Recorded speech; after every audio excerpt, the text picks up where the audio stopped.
Happy Friday, everyone. Welcome back to the Traction channel for the first stream in a couple of weeks. And there's been a few little gaps because of a number of reasons. We've been very, very busy at Traction in the recent weeks.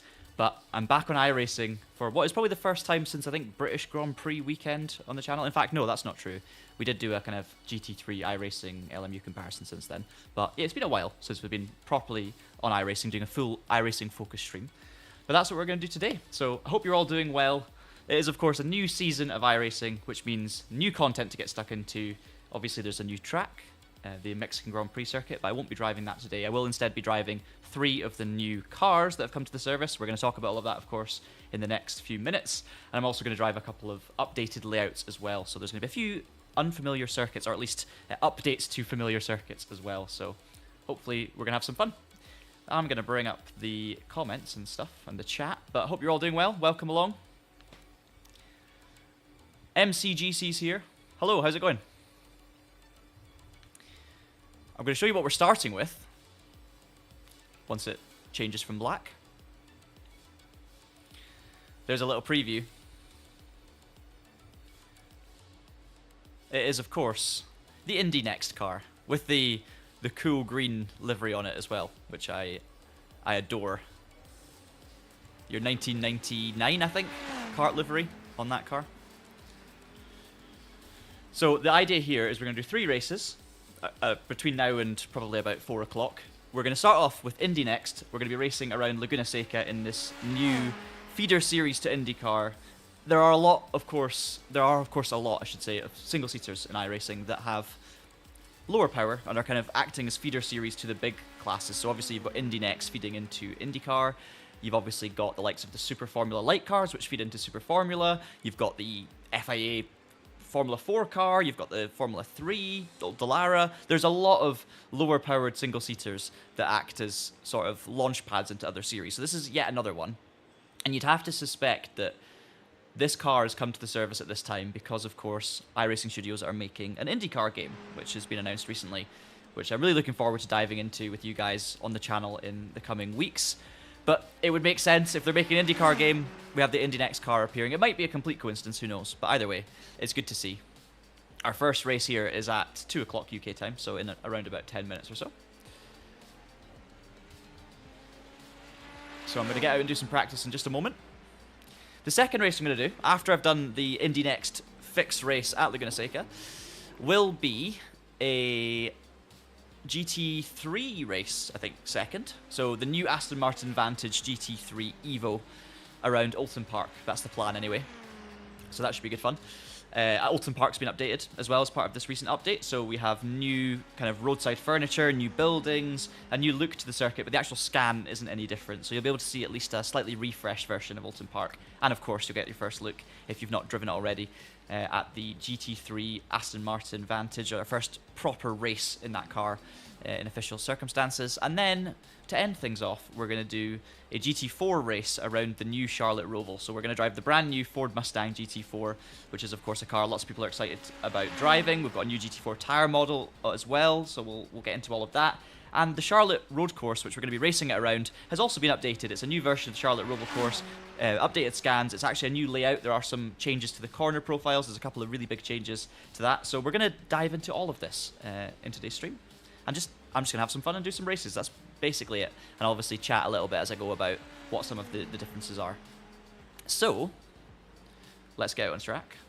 Do a few laps in the Indy NXT car. I've done a few warm-up laps to just get my eye in. I'm not going to be right at the top. I don't think at the moment there's looking like many splits. There's only 11 drivers signed up, and we've got, how long to go? 10 minutes to go. So I think we'll get a full grid, but maybe only one split. So I think we'll have to see how we stack up. But welcome everyone to the stream. Hope you're all having a nice Friday. Ready for some casual iRacing action this weekend, and I'm really looking forward to getting stuck into these new cars and getting a feel for them. Starting off, of course, with this Indy NXT car. So I've got plenty of experience in, slightly lower powered single seaters, but this isn't low powered. This is 450 brake horsepower, so it's very much only 1 or 2 steps below the pinnacle of single seater racing. It's not low power by any stretch. Turbocharged 2-litre engine, I think we've got push to pass in this car as well, which I need to work out. Quite small wheels and tyres. Reasonable aero, not crazy.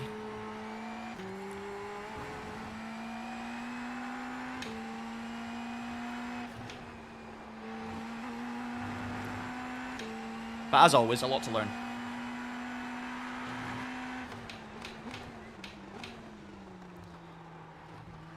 And one thing I've noticed already with this car is it's very easy to lock up. Right. Go left. Very, very easy to lock up. Especially under load, so into the corkscrew, into the first hairpin. There's a couple of corners in particular where I find myself locking up either the front left or the front right, depending on the corner.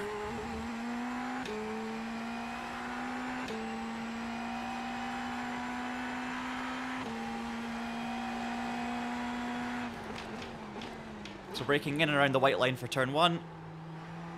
On the power. Oh, don't want to hit that curb, which I've just hit. That's going to lose you a lot of time. There's the first lock-up straight away, so I missed the apex there, but you want to get in quite early for turn 2. Use the downforce through here. Again, you want to get on that curb, but I've not warmed up my tyres properly, I don't think, so need to give it another lap probably before I can trust it.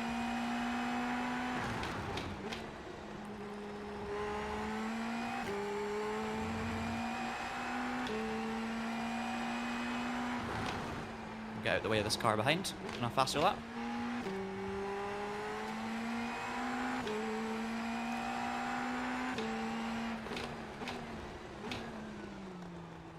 Lots and lots of debris being dragged onto the circuit through the chicane, and even there you can see it.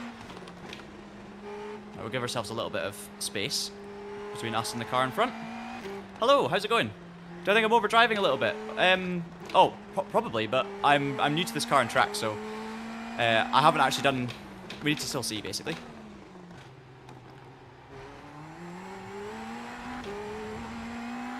Still learning everything about it. But I'm trying to be smooth with this car. You can obviously get a lot out of it by just trusting it, and there's a lot of iRacing technique to be learned. So there's a slight inner lock up there. But now we've got warm tyres, let's see if we can do a reasonable lap.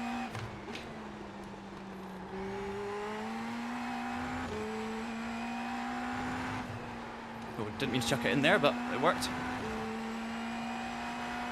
But I'm not going to be right on the top pace, so I'll see where I end up. And we'll try and get close, but yeah, there's going to be plenty of time left on the table to try and, improve our technique as we go here.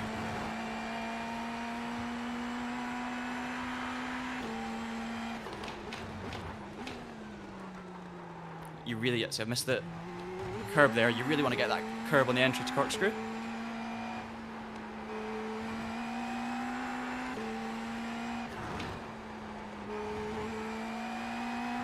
Use the banking through there, get that curb as well.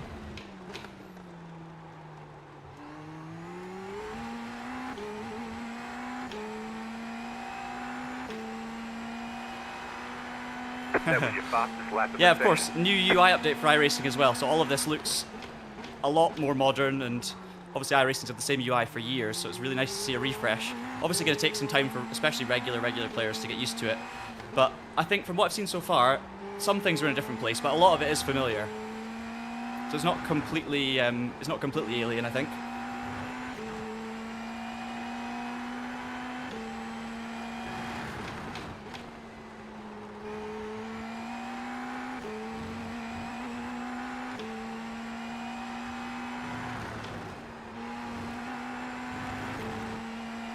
Laguna in this car is just intense. There's constantly things happening.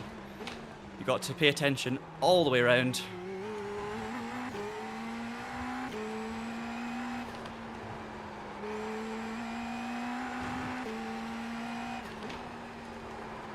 It's so easy to miss apexes like there, and you just lose so much time. Look at the debris everywhere. Everyone's off the road. Go right. We'll let Sebastian go by and we'll follow him a little bit. Car on your left. Clear. So we can learn a little bit from someone that's just ahead of us on the leaderboard. First chance as well to drive in the dirty air, so we'll see how that affects things.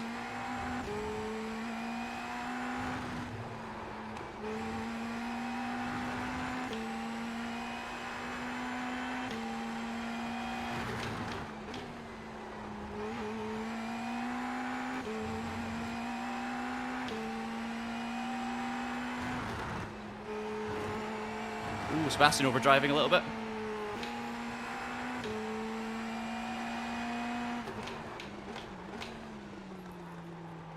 There you go, you can actually see his inside locking up as well, so it's clearly a problem for not just me locking up the inside tyre into the corkscrew.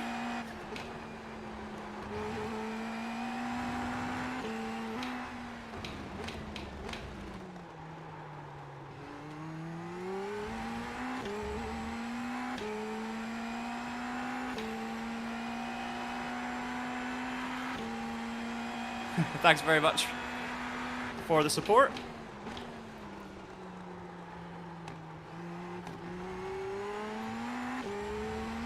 Just going to keep on stringing a few laps together here, and then we'll take a breather and have a look at the chat. But hopefully you guys have been enjoying the new content as well. This is, as I say, my first experience of it. New season kicked off on Tuesday, I believe. So we've had about 3 days or so of opportunities in week 1 for this season. Obviously we had week 13 as well to try the new content, so people are getting pretty familiar with it now. It looks like Sebastian's struggling with that corner quite a lot. Oh, there's a big lockup. And as soon as you do that, you're struggling to make the apex, and there you go. You're almost guaranteed to run off. Got to So slow down and give up that time. got to brake pretty early into the corkscrew, but it's so off balance and unloaded, and yeah, it's a really, really tricky braking zone in this car. 14 people now signed up, so we've got a decent grid. Probably a mixture of abilities. We've also got push to pass as well, which I haven't even tried to use yet, so yeah, you can see the difference it makes. I need to work out how it actually works though. Oh dear.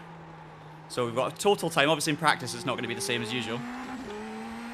But you've also got time per push, so you've got 14 seconds total per push, but as soon as you touch the brake pedal, I believe, it turns off. So if I do it now, 15 seconds. Okay, when I lift off, it also turns off. So basically it's, you hit the push to pass button, you've got push to pass while you're on the throttle until you next either lift off completely or hit the brakes. So you really want to be using push to pass in the places with longer straights essentially, or use it to actually just overtake in a short burst. Try and catch someone by surprise. So that's something to get used to as well. So we'll do it up the hill here. But then I'm braking early because I don't trust the car when I get there at the higher speed, so all sorts to think about here.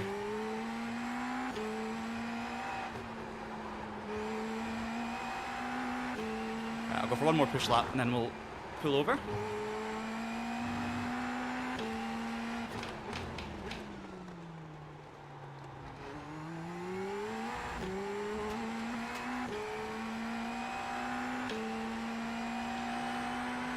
Should have got on that earlier.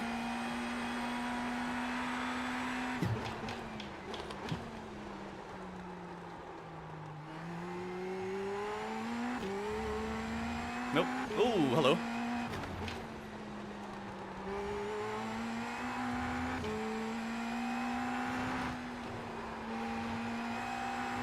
Needs to be a bit smoother into that one. Definitely lose a bit of time there.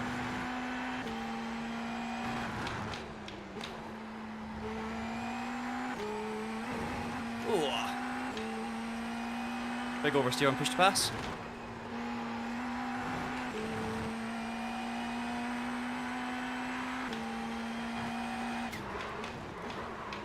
Locked up all the way. And that's it. Yeah, corkscrew's definitely the toughest, especially when you're on push to pass. You cut the cord. We're going to pull Got over. to slow down and give up that time. We'll get back to the pit lane. Hey Tom, welcome along. Reese is here as well. Indy NXT. Yeah, we're going to find out. We're going to find out. The race is in. I'm looking at my clock. Oh, it's in like 1 minute. So basically, 20 drivers as well. So hopefully we have a 20-car grid. I don't know what the limit is around here. Hopefully that's not split into 2. I think we'll get 20 cars in the grid. But yeah, we're going to see. 1 minute till the race starts. And it drives quite nicely. I think it depends on what you've driven last. So the last single seater I drove in iRacing was the Super Formula car. And obviously Super Formula car has more downforce, a bit more power. So you could just kind of trust it that little bit more, whereas this car you have to obviously adapt and just dial everything back a little bit, essentially. And that's going to take some getting used to. I think Laguna's not an easy track to race around. It's going to be relying on other mistakes. I think there's going to be a lot of crashes. I think there's going to be a lot of people locking up and unable to get out of it. So you're going to have to be tentative in the braking zones, but also confident to not lose lots of spaces when everyone else is pushing. So I think it's going to be chaotic, honestly. I'd be surprised if everyone makes it through safely. But we'll see. We shall see. Oh, yes, I'm just catching up on your previous messages, GC. Yeah, probably too much wheel inputs. Yeah, I need to try and limit my wheel inputs, be a bit smoother. It's just dialing into the car, basically. Trying to balance my aggression with trusting the downforce, being smooth. But the pace is just going to come from trial and error, essentially, for me. Okay, here we go. We're going to join the session. Don't know how competitive we're going to be. Usually with these things, you know, if you're in a single split and there's decent drivers in the field with a high I rating, you know, 3K plus, I'm normally looking at being a little bit off the pace, like a second off or something. But it depends on who, and it depends on how much effort's being put in. So we'll have to see. Nice little loading screen here, Laguna Seca. So yeah, very intrigued to see how it races. It's all fixed setup as well, so I don't have to think about anything with the setup. I just drive the car. I'm not changing anything. There's anti-roll bar adjustments you can make, but I don't think I'm there yet. We're just going to get used to what we've got and see how it races, because that's what most folk are going to do, unless you're obviously practicing loads and taking it very seriously and getting to know the car inside out.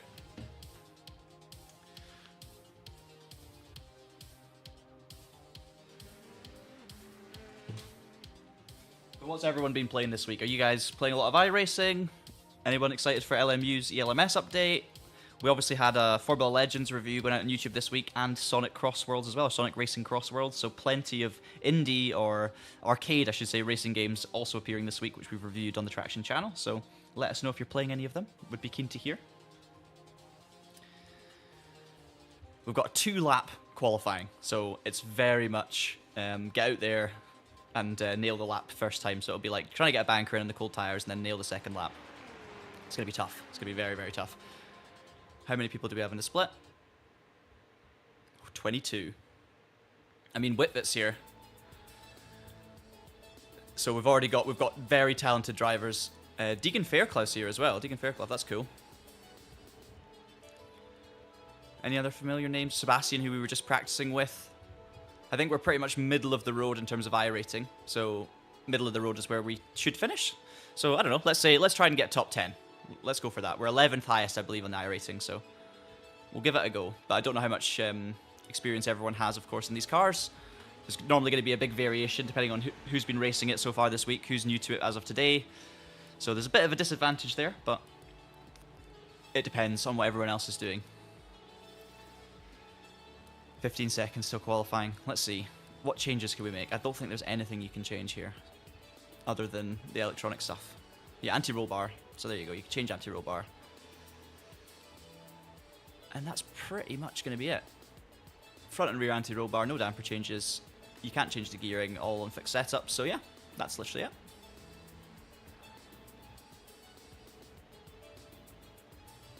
There's going to be so many lockups, so much debris on the road I'm fully expecting. Right. Let's qualify. Yes, it is a new UI, Pato. It is, for the first time in so long, since forever, right? I've been playing iRacing since probably, I would say, 2011 or 12, something like that. And yeah, it's so weird to have a new UI because I'm so used to what it was before. So that's just bizarre. Okay. Stalled already. Now, do we get push to pass? I don't think we do. Push to pass total time 0 seconds, so I don't think we get push to pass in qualifying. So it's going to be get out, warm up the tyres, get a banker lap in, and then try and set a better lap. That's basically going to be it.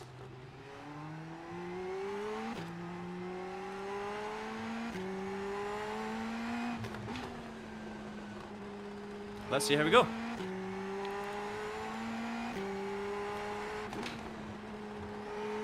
Got one chance to make it work with downforce today, because then we're going on to GT3s and GT4s, so gonna have one qualifying lap with slicks and wings. Actually, that's not true, but one qualifying lap with a single-seater anyway, so we'll try and make it count.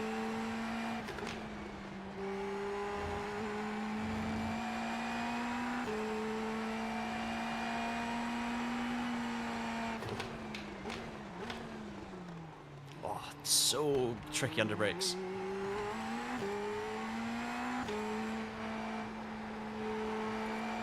Looking for a 1:13 in this little session for reference. I've got the kind of relative lap timer up for you guys so you can see. Nothing to compare it to yet. Green, green, green. Let's go. Okay, here comes your first timed lap. Oh, nice one, Pato. Yeah, that was a rough week. That was when Ken Block passed away. I do remember that video though. Battersea Park in the old Ford on Dirt 3.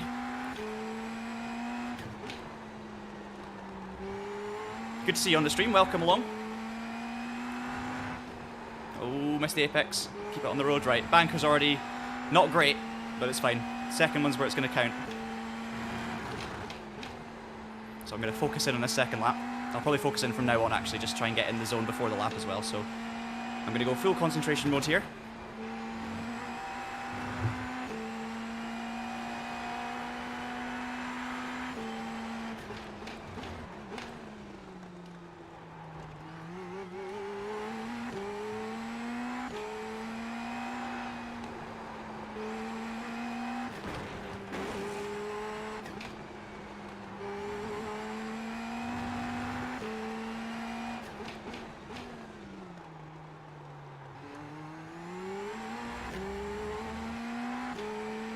One more lap.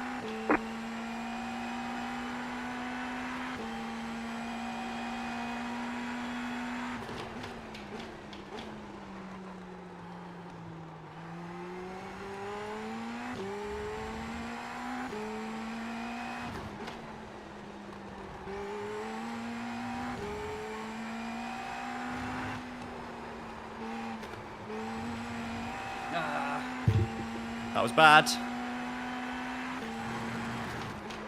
Oh no, I've locked up there as well. It's all gone wrong. I'm going to keep going because I should still go faster, but two huge mistakes. Really not been able to get qualifying right recently on whatever sim I'm on.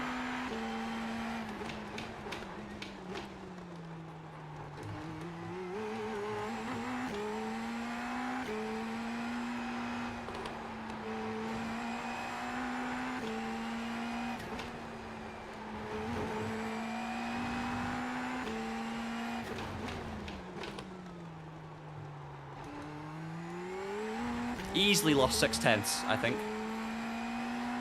Real shame. It's going to be a 13.7. Checkered flag, checkered flag. Poor stuff. Best lap I've done is a 13.2, so half a second off where we've been. Optimal's a 12.8, so yeah. Ooh, not great. I think it's going to put us probably mid to back of the pack, I would think, because I should be mid-pack with a decent lap. But we'll have to see. Sorry, just massive fan of livery. And yeah, as you can see, mid to back is probably about right. Disappointed. Disappointed. Really stupid mistakes. There's the livery, though. I mean, anyone who's a fan of old kart races and has watched the old, the 90s stuff, basically, will appreciate that. But yeah, it looks like we're 9th on the grid. Still a lot of people to set lap times, so we're going to drop further down. To be fair, if I'd have not messed up that corner, or those two corners, which I missed both apeces, to be fair, I would have done a 13, I think maybe 3 or 2. So I'd be looking only a place up, but I think when more people set their lap times, we're going to fall into there. Whitvit's done an 11.8, that's not a surprise. But I'd like to be a little bit closer to this kind of group in front here. But it's okay. Don't worry, don't worry.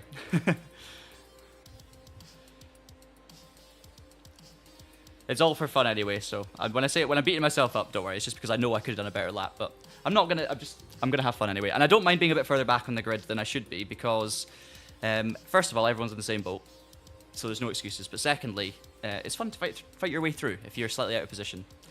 So we'll just have to see. The UI went from 2005 to 2015. I love that. It does look a bit 2015, but it looks new because of how old it looked before, and just having something different is what was needed. I actually really like it so far, even if it doesn't look 2025 maybe. I think it's like relatively basic, but it's pretty clean from what I've picked up so far. I haven't really spent enough time on it beyond just prepping for this today, doing a few laps in each of the combos to really get to know the UI, and this will be my first race with the new UI, but I have nothing to complain about just yet. I'm sure there's more regular players that are racing on iRacing, of course, every single week, doing full campaigns that will be able to judge the UI a little bit more deeply, because they'll be using more different elements of it, but we'll of course find out. I'm glad you also think it makes it look more modern, Pato. What's my most anticipated racing game for 25-26? Ooh, tricky question. Of the games that haven't come out yet, the games that are still to come, hugely excited to see what happens with Project Motor Racing. I still have to be sold on how it's going to feel and handle in terms of enjoyment on a sim setup. I think it'll be all right, but I don't know to what level.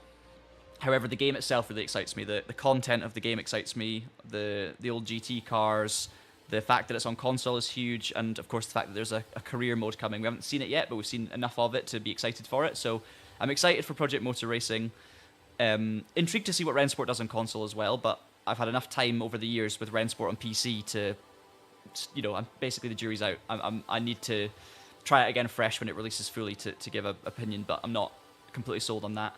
Obviously, AC Evo is hugely anticipated, but it's already here in early access, so we're kind of like discovering all of its issues and flaws and development work as it's in public, essentially. So it's hard to say I'm super excited for that now, because we're just getting incremental updates each time. But I still can't wait for the finished product. I can't wait for free roaming and all of the proper online racing on Evo and a career mode of sorts. So I am excited for it. But it's weird because it's not going to feel new when it releases. It's going to feel very familiar because we've been obviously playing it all the way through, and that for me has changed the way that racing game feels a little bit in general. Like, I always used to get so excited for a new release and playing it for the first time, but now when you get version 0.1 and 0.11 and 0.2 and 0.23, you lose a little bit of the excitement for all the features that are coming to the game because you've already played the rest of the game. So when a new feature comes, it's just a new feature rather than a new experience where you're learning the car for the first time, you're exploring the racing for the first time. I like an all-encompassing new experience, like when a new Gran Turismo game drops, because you're getting everything for the first time all at once. So yeah, we shall see. Looks like I'm actually 9th on the grid, so there's a few people that didn't get qualifying laps in for whatever reason. Hopefully we can get a top 10. That's what we're going to aim for. But we'll just have some fun, as always. Fixed setup so we don't have to do anything, just grid up. 1 lap to green. iRacing Arcade is going to be great. Side. Pit road is closed right now. Absolutely. The estimated SOF is 2,198. Pretty sure my iRacing It's is competitive out there. Head down, stay sharp. absolutely on that strength of field. Oh, I've already stalled. Catch up, 4 car. Oops.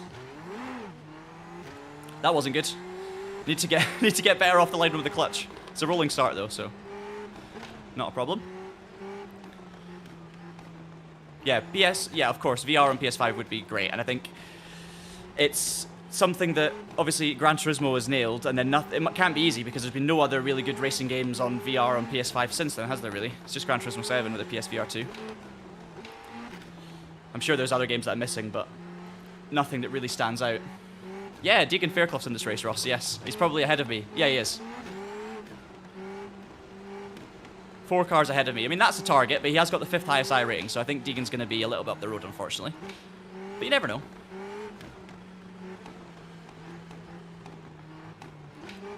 I've got a lot to learn with these cars. I always have a lot to learn in iRacing. I never feel like I'm on top of it, really, in terms of where I can be pace-wise. If I really hunker down and spend a lot of time practicing for an event, I can find the pace and I get into a rhythm and I can be all right. But when I'm just jumping between combos, I usually just, I'm not quite there with it. I always feel like I'm leaving something on the table and kind of driving within myself to survive.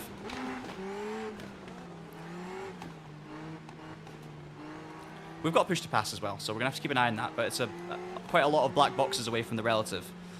150 seconds in total. But I kind of want the relative on. I like to know some gaps.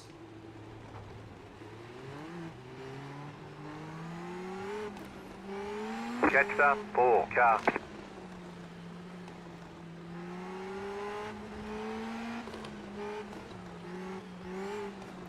Right.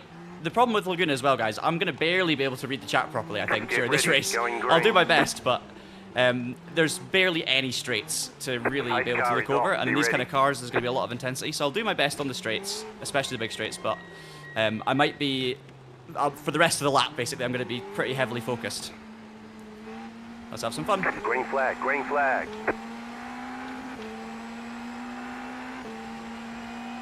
Okay, I tried push to pass off the line, it didn't work.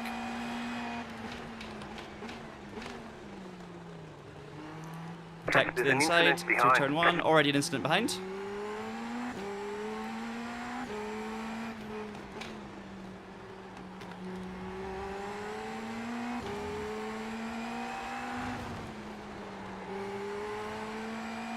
Okay, settle down. Lost one spot with a kind of tardy start.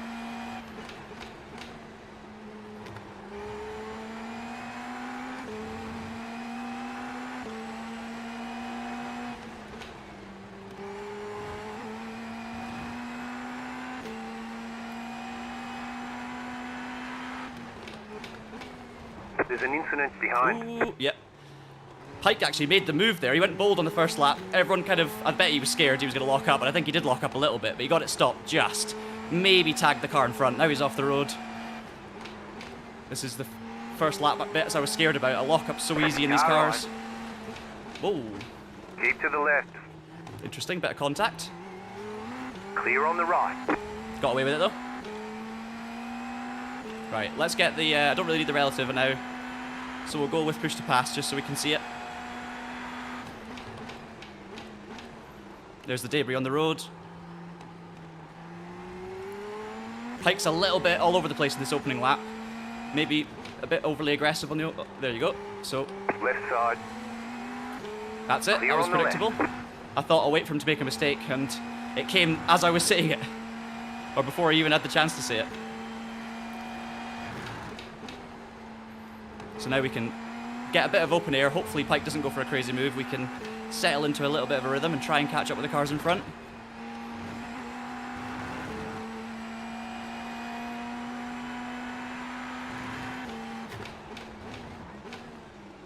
Slow car ahead.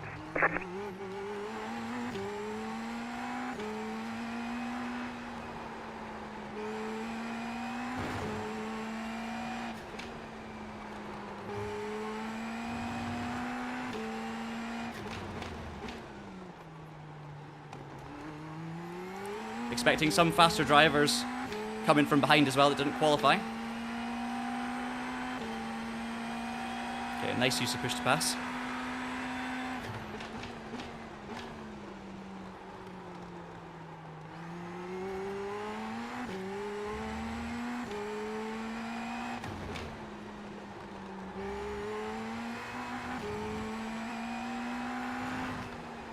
That's what I should have done in qualifying. Like I was doing it absolutely fine in my practice laps, and then we get into qualifying and I just can't hit an apex. Oh well, as long as we can hit them in the race.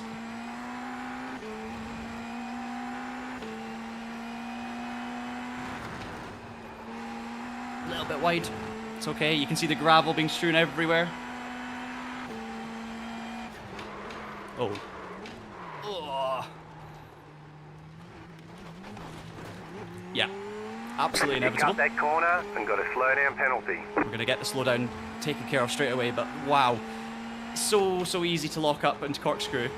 The weight of the car is all over the place, and then once you lock up, it's really difficult to get it straightened up and kind of rebalanced. Like, I managed it there, but you could see I was like on and off the brake, trying to straighten up, but it's a corner, it's over a crest, it's an absolute nightmare.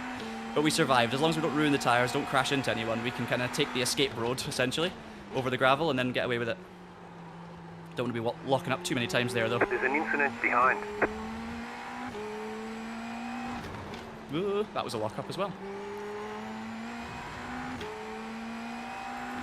I need to baby the brake pedal.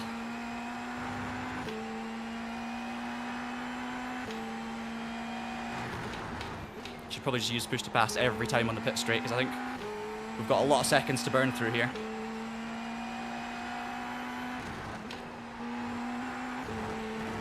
We'll use it on the way up the hill.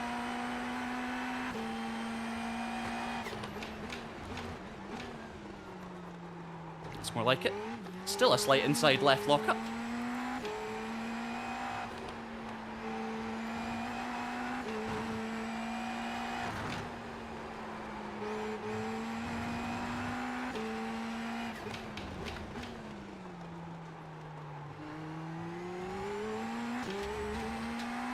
The car in P1 just set the fastest lap. 11.7. Can't change black box and change gear at the same time. Lap for you.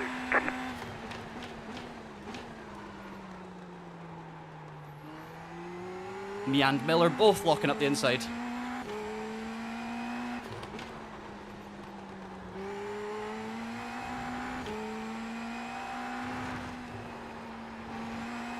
Very similarly paced, I think, the two of us.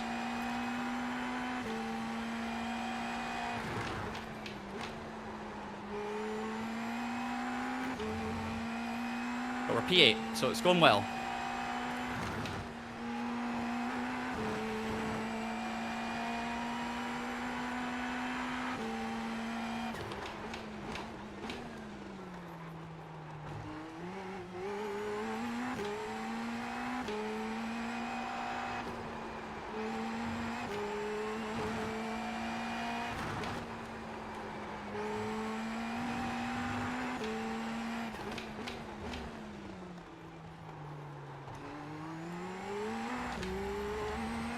On push to pass.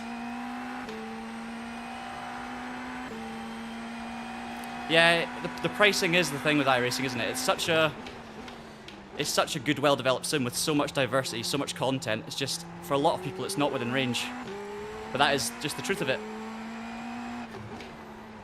So people that can afford it get a great service. People that can't are just going to have to look elsewhere, and unfortunately it's the way it is. But pretty much every product in life, there's always going to be products that are, you know, unobtainable for people, unfortunately, within a hobby especially.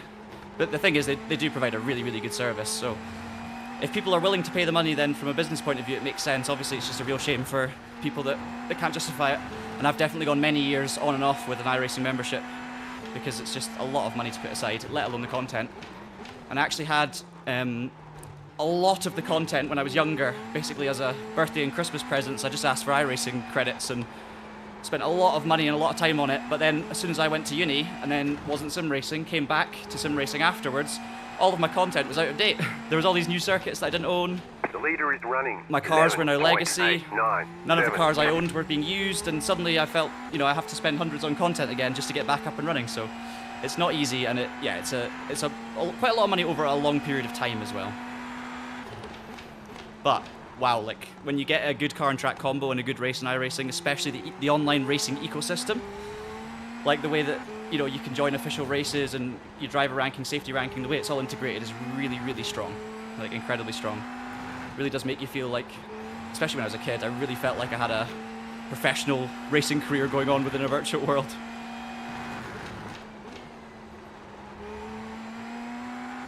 And their handling and the physics and stuff are really, really strong.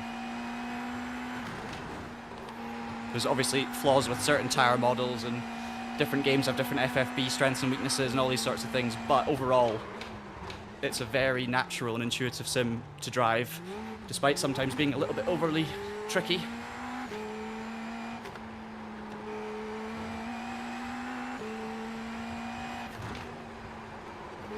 Making a few small mistakes here and there, and we're just basically matching each other pace-wise at the moment, so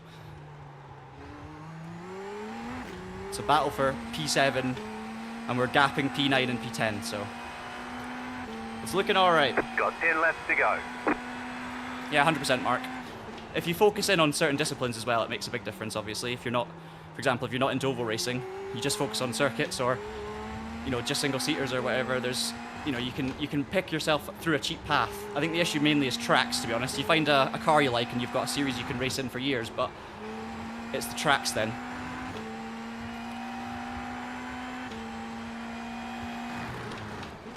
And there is always something to race, of course, without any of just the free content, but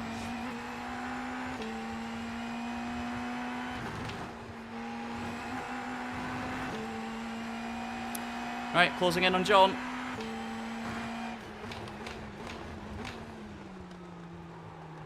He's locking up the inside. It's like everyone just locks up the inside left. It's almost inevitable. Now we've got to think about dirty air, though.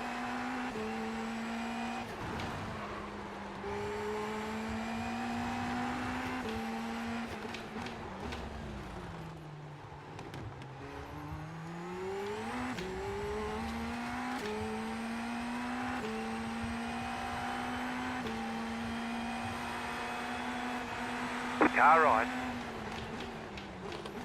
Stay on the left. Clear on the right. First attempt, move done. Right, full focus now and head down, just to try and build a gap. Don't want any retaliation opportunities.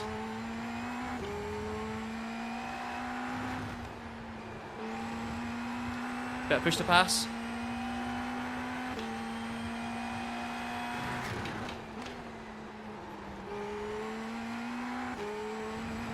Up into P7.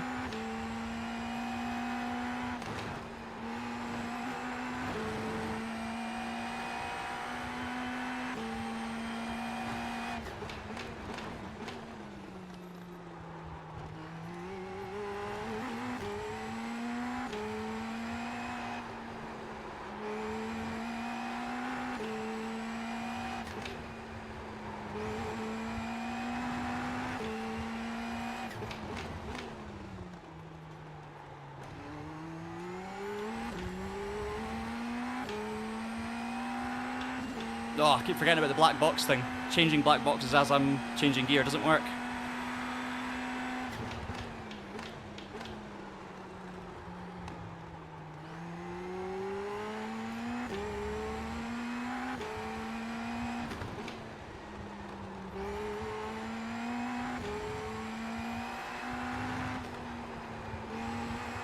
Actually finally hit that apex.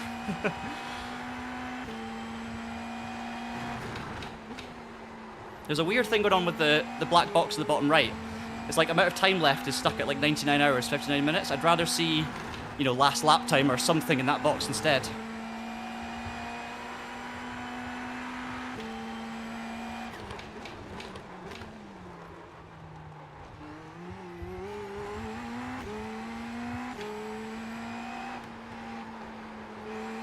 Would make sense in a timed race, but this is a lap race. Don't know if it's a glitch or just bad design.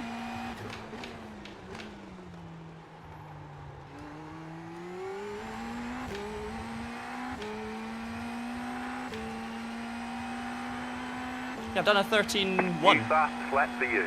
More, actually, that one was even quicker. So lap times compared to quali are much stronger now. I did a, what was my qualifying lap? Like a 13.7.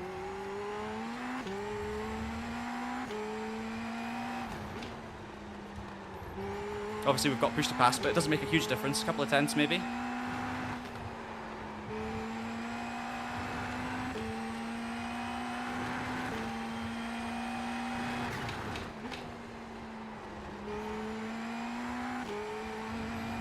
$60 seconds left of push to pass, plenty.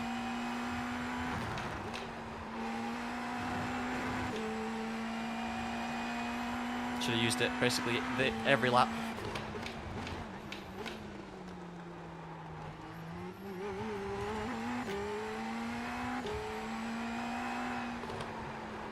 Just such an intense roller coaster around this circuit in a single seater. It's mind bending at times. Such a good track though. Car 5 is up the front. I'm enjoying this combo. Really enjoying the car. But it's a workout, that's for sure. Don't have enough time, unfortunately, to read the whole comment before I have to focus on turning for this corner.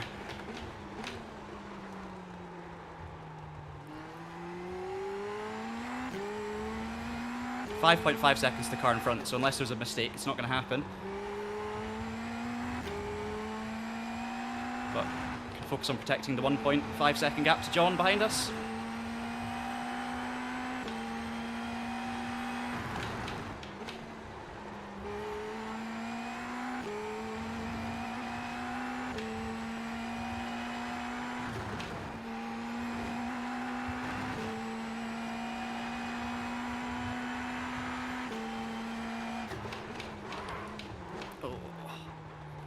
So difficult if you're not completely straight. That's going to lose us half a second.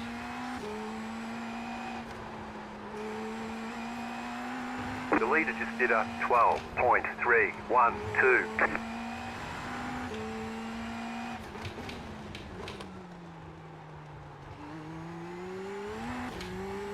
See, half second from John just on that lap, so we're so similarly paced, really.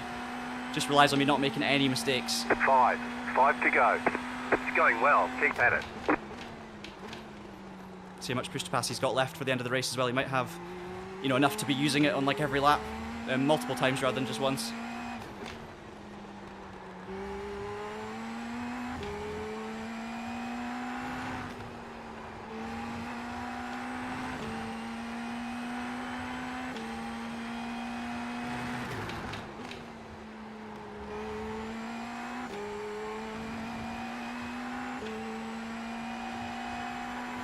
I really would like to see push to pass time remaining some other screen. I should have set buttons to preset to jump between the two, but that's the sort of thing you learn after doing a race, not before your first race. I thought it would, you know, most cars push to pass would appear on the steering wheel somewhere. I've not spotted it yet. Maybe need to look a bit harder, but on this dashboard display at least I can't see any push to pass number. Oh no, I can. I'm talking absolute nonsense. I just hadn't looked hard enough. Top left of the wheel, it tells you. 28 seconds left. There you go. Blue box at the top left of the steering wheel.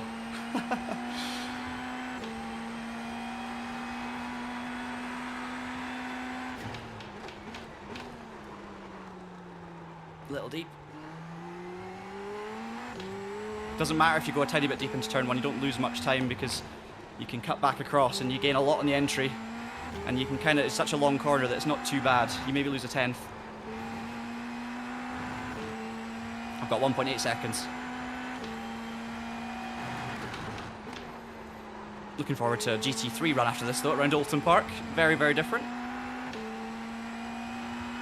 You have about 5 laps of fuel left.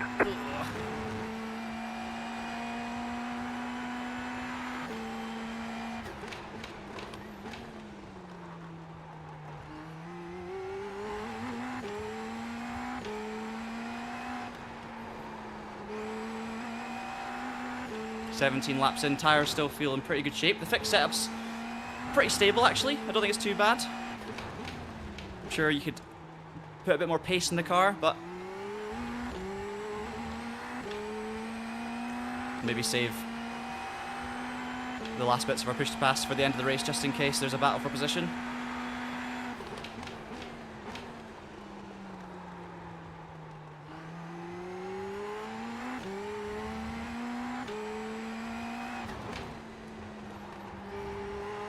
That was so funny. I was sitting there blaming the car for not having push to pass on the steering wheel when it's been there the whole time. Just hadn't noticed it. Classic.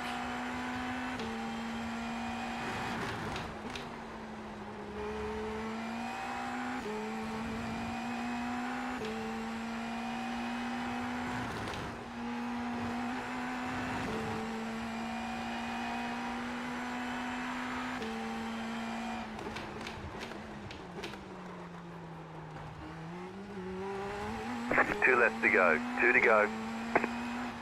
Not long to hold on now, and we'll get a P7 out of this if I can keep this going, which I'm actually, shouldn't speak too soon, which I would be pretty happy about, to be honest. We're pretty efficient with our few overtakes. Got the moves done as soon as I possibly could, really, and then haven't made any major mistakes to lose the time back.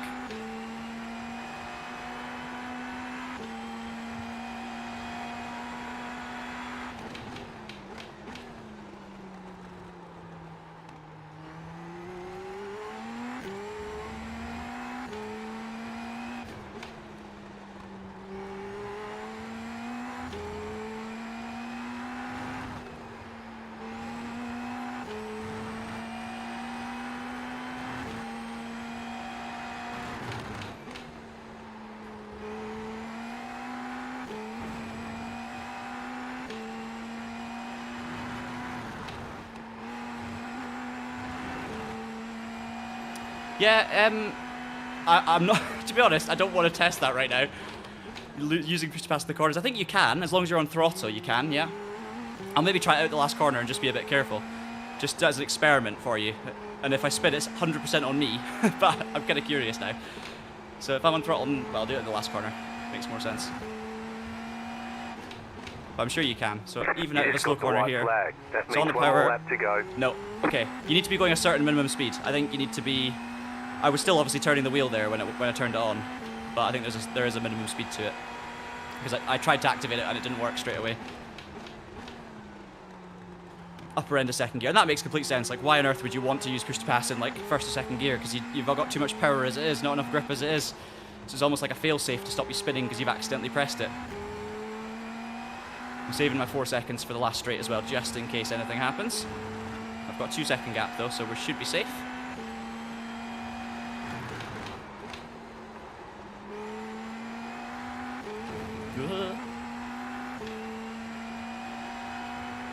You have about 2 laps of fuel left.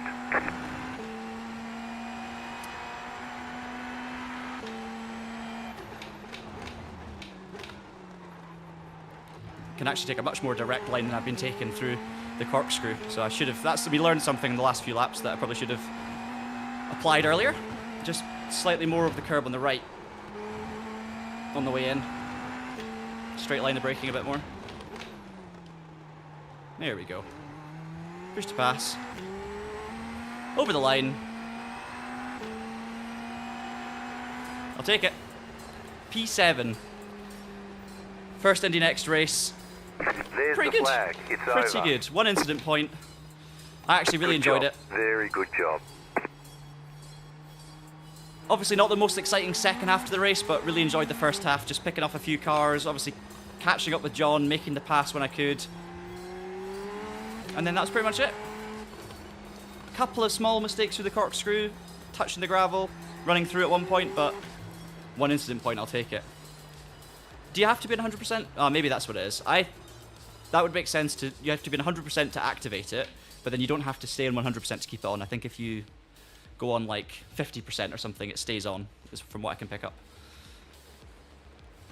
Right, we've got 7 minutes to jump in the next race, so I'll be able to catch up with all of your chat, and I'll leave this one. But looks like, yeah, look. Okay, I can't move that checkered flag. That's really annoying. I'm sure there is a way of doing it, but I can't actually read Deegan Fairclough's name. Anyway, he's won the race by half a second from Whitvit, so fair play. So Deegan's absolutely flying. I'd like to see fastest laps, but I guess we'll see it in the results page. So once we quit, we'll save the replay.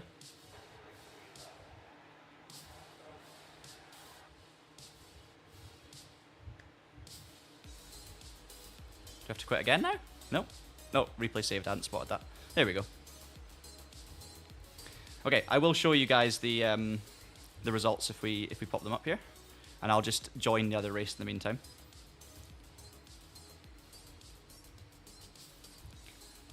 Okay, I got 44 iRating, so that's good. Fastest average lap 14.1, 12.45, so a second and a half off the top guys, a second off of P3 at average lap time. Fastest lap though was a 13.1 compared to an 11.7. So yeah, 1.4 off is about right. So, you know, I'll take it. I'll take it. We gained iRating, enjoyed it, clean race, pretty good fun. But next, we're going to drive the Aston Martin GT3 car, which I'm very excited about. So let's get signed up for that. We're going to do the regional tour, and we're going to do this one, which is Oulton Park, because Oulton Park's had a refresh, and I love Oulton Park.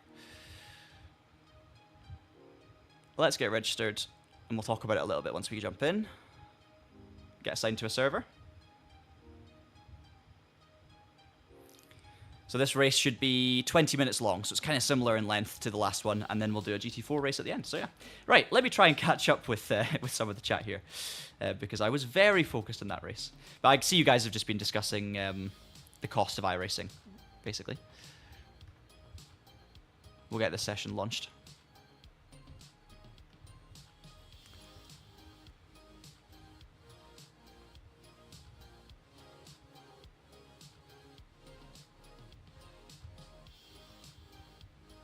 Yeah, so Mark's arguing basically that iRacing's worth it. if it stops you buying other games and you can, you know, put a lot of money into it, it is worth it. I guess the issue is, yeah, every 3 months you spend, if you want the cars and the new tracks, even if you get like say 4 out of 6, for instance, it depends on how many there is each time, but you're still looking at like 30 to 40 pounds or dollars, I guess, $30-40 per update, per major update, to get 3 or 4 bits of content most.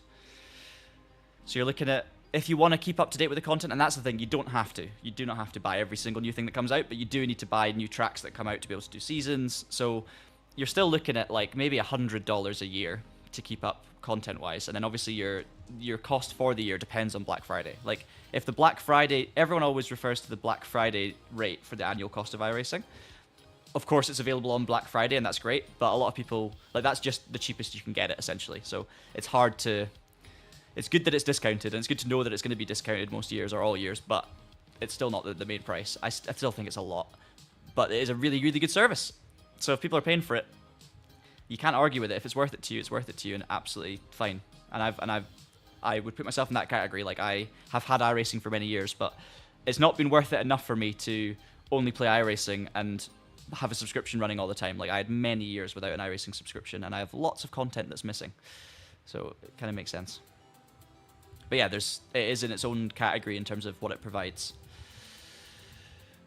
So we shall see. Hey again, Pato. Oh, nice. Yeah, but you say why not make it a one-time purchase, but why change it if it works? Why break what's... Like, as long as they're still updating it and keeping it relevant and keeping it as one of the best sims available, which it definitely is, then if people are buying it, people are buying it. Like, they can justify the cost. And subscription costs mean that they have an annual revenue coming in from the game, not just... I get what you mean as well. You can obviously have annual revenue from the content, but I understand why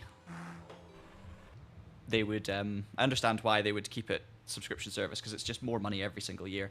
And it's just about, if people are willing to pay it, then why not? But I think if you're, you know, from the people's perspective, and, you know, looking after people that want to do sim racing, but, you know, are maybe younger, don't have good, you know, good money salaries in from good jobs, and later in life maybe retirement, whatever it might be. There's, you know, I think you have to be in a reasonable financial situation to be able to justify iRacing, unless it's your only thing and it's your biggest hobby, and you can spend a lot of your income on a hobby. Then, oh, I'm not in a single seater. Almost forgot. Just drove straight out of the pits and forgot I wasn't in a single seater. Okay, cold brakes, cold tires, etc. You got a penalty for cutting the course. Oh, trying to juggle too many things.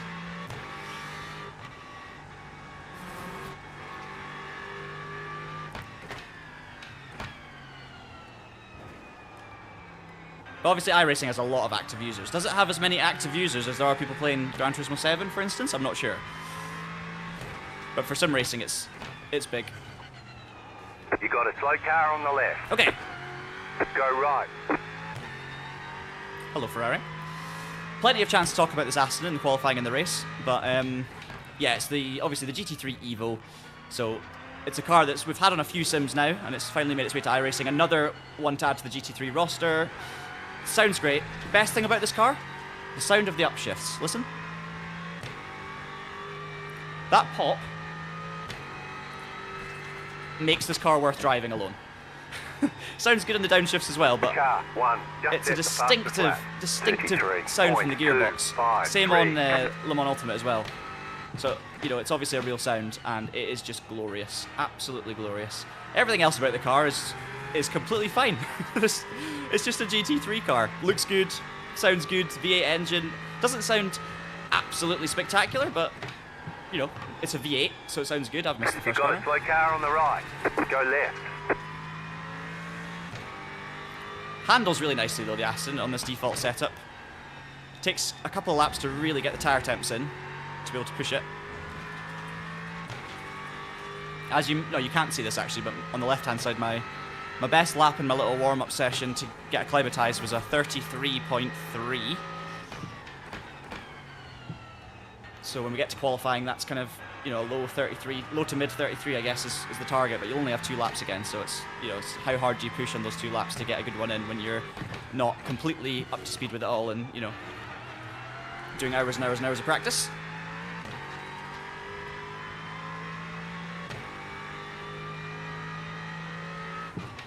You've got ABS, you've got traction control, which is adjustable even in the fixed setup, so there are things you can do, but again, just leaving it as it is to get a feel for it. But in my analysis for the new GT3 tyre model, which wasn't as part of this current update, but as part of the previous update, I really liked what I was feeling with it. I think it was an improvement over the previous tyre model. It was less deadly, but in a good way. Like, it was more kind of natural and realistically challenging. Not 100%, but it was more gradual. You could actually potentially save the car when you started sliding. It was less of a cliff edge, less icy, but it was still, you know, slow on the outlap. No, not much grip, but much more difficult to have it snap. That's terrible, so we're going to get out of the way. We'll have to use qualifying as our warm-up, which is, you know, it's always going to be the way when we're jumping between so many different races. Right. We'll jump over. Actually, oh, I was going to show you the look of the Aston, but we'll do that after.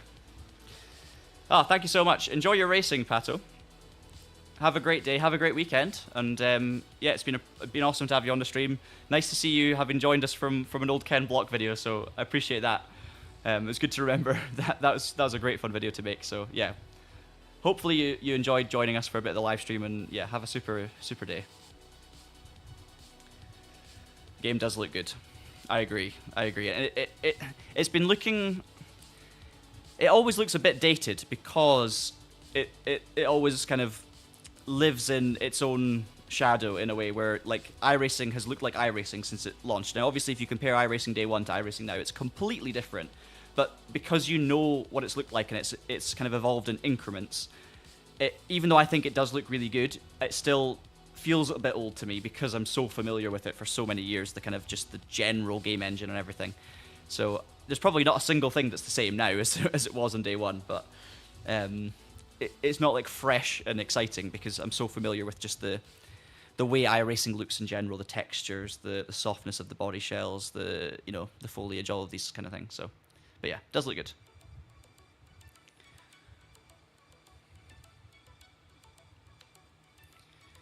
But obviously, iRacing Studios very busy at the moment.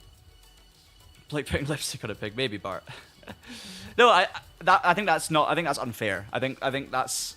When I say that, I don't really mean it necessarily as a deep negative in terms of, oh, it's just like, you know, you're taking ugly and you're just pretending it's okay. I don't think it's like that. I more think that it's a victim of its own long-term success in a way. They've not had to change the game engine or the graphics engine completely, and it's because it's been going for so long and continually updated, and you continue to see it change and change and change and change. There's obviously still like an air of familiarity that feels 15 years old, but the reality is, if this was new right now and launched today, I think it would look really good, and it does look really good. It's just the part of your brain that knows it's still the same underneath. I think that's probably what it is. It's more of a psychological thing, not an actual criticism. Who's in our split? How many people we got? I don't know what split we're in. I think we're I think 9th highest iRating out of 18, if that's true. So we're probably, I mean, that's exactly the same as the IndyCar. We're right in the middle. So again, you know, it's kind of top half result is what we should be looking at to gain iRating. I'm not warmed up, as you saw. I did an outlap and then I missed the first apex twice in a row, and that was it. So we'll see how we get on. I've remembered to turn my fan on this time. That should help. Once again, 2-lap qualifying.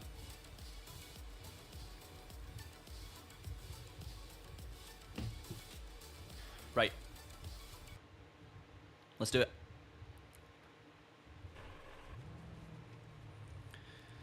Cosworth. Look at me not stall.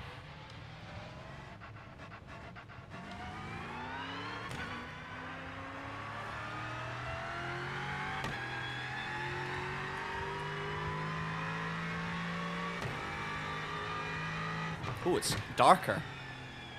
Sun's gone down, it's pretty overcast. We're going to get rid of that relative timer because I don't really need to see my best overall lap. We'll go with session We'll go last lap.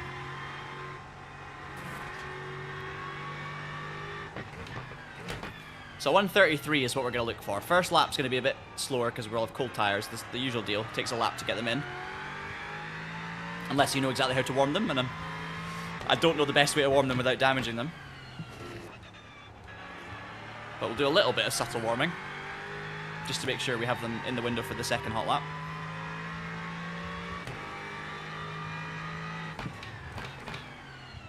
You want to use the ABS a little bit, but not too much. I'm a big fan of how this Aston looks and sounds, though.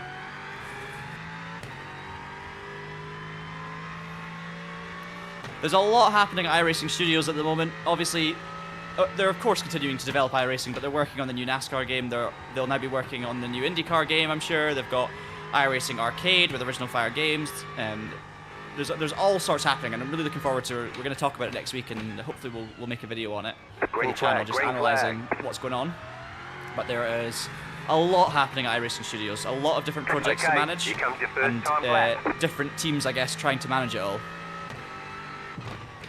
Okay, first qualifying lap, let's try and set a better banker than we did in the Indy NXT, and then hope we go even better again the lap after.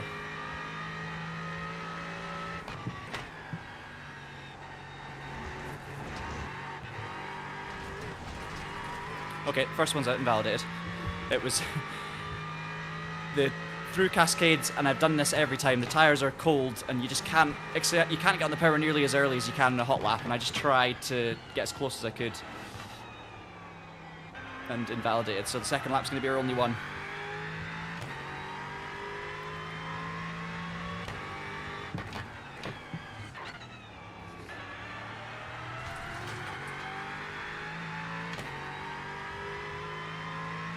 Ah, sun's coming out a little bit.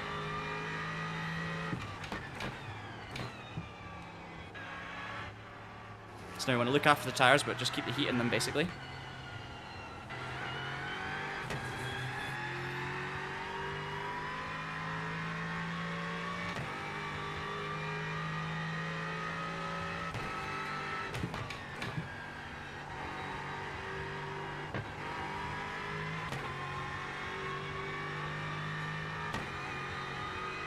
Okay. One lap. Full concentration mode again.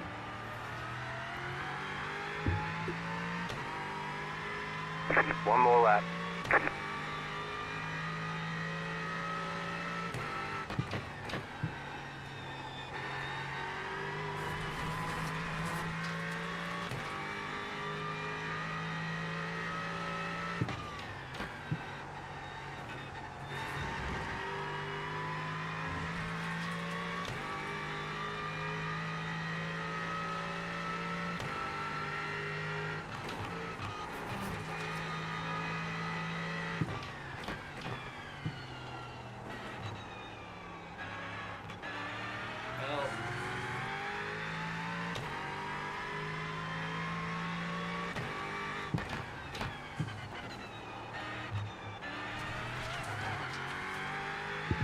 I really didn't think that would be invalidating it, but it did. I deliberately ran over that bit of curb, thinking that'll be absolutely fine, and then I just saw the off-track pop up. Oh well. So we're going to be starting from the back. It's going to be a challenge of getting through the field a bit. Really, really bad, once again, bad qualifying session, but for very different reasons this time. The lap was okay up to that point. I'd made one mistake at Shell Oil Hairpin. Just missing the apex. Well, I made the apex, I just carried a little bit too much speed through the actual corner and just understeered in the middle. Didn't have the grip underneath me that I thought I would have. And then, yeah, then I obviously got it wrong into the chicane. So, we'll be starting somewhere in the back half. Alright, there's the checkered flag. Oh dear. I'm on a really bad run of qualifying at the moment. Especially on stream. There you go, I'll look at the car. We'll have a look at the car. So that's the new Aston. I think it looks superb. Really, really nice shape. I love the new rear end.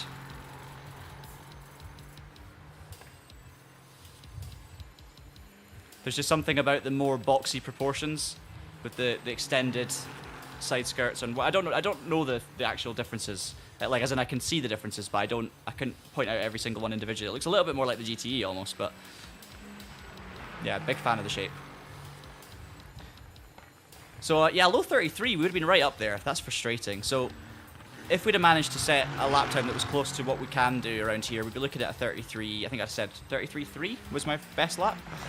So we'd be right in the kind of, I mean, that's, yeah, top 5 is where we could be, but we're not. So instead, we're going to be in amongst everyone else that managed to failed to set a lap time. So we'll just have to try and pick our way through in a track that's very difficult to overtake. But again, like Laguna Seca, it encourages mistakes. Oulton Park, like, it's one where if you keep it clean, you'll do all right.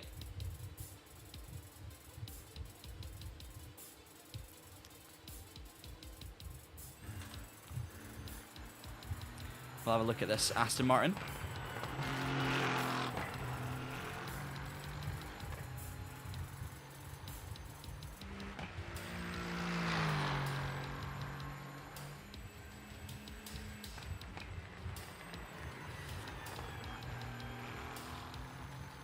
Properly good-looking car. Of course, it's multi-class. Well, not multi-class. Sorry, it's GT3 class. So not everyone is in an Aston Martin. That's what I'm trying to say. So you've got a Mustang there, Ferrari having a spin, another Ferrari, Mustang, Aston. So I mean, lots of Astons, of course, being the new car, but you've got a reasonable amount of variation.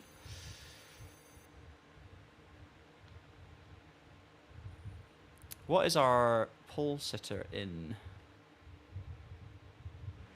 Aston. Cool. So Aston on pole. 32.9 is a good lap. Samuel Johnson in P2.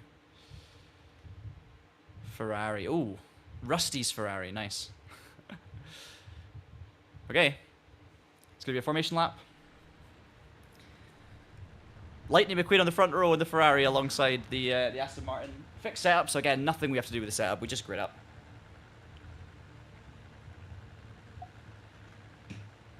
"20-minute race. Almost last to first challenge. 16th place. Can we get into the top 10? That's going to be the target. Ideally, on pace, I'd like to be sitting up in like 4th or 5th right now, but... One to go. Next time by. Line Again, up on the left side. It's down to me. The estimated SOF is 2,116. Pit road is closed right now. Tight field today. Look for opportunities. It's down to me to get the lap right at the end of the day. Okay. Partial formation lap. So we've just got the last few corners. 5 cars left to grid. No push to pass to worry about this time. Nothing to worry about. Literally, I'm not going to touch the in-car adjustments for this race. First race in the Aston. We're just going to focus on the cars around us. Cars to grid. Waiting on the final car to grid. Everyone's gridded. Okay.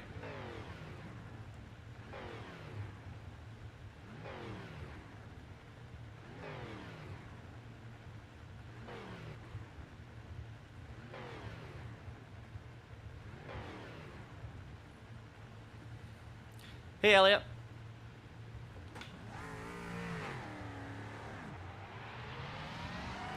So my iRating, I don't actually know in the sports cars now that it's been split. I think it's like basically in the middle of this field. So I'm 9th out of 18. So I should be middle of the pack. 2,100 and something, I think, at the moment, based on the strength of field being 2,100. So that's where we're at. We're going full new iRacing UI in terms of overlays. Get ready, going green.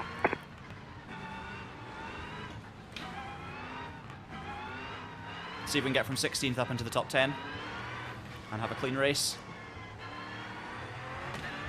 Green, green, green. Can you pass at this point?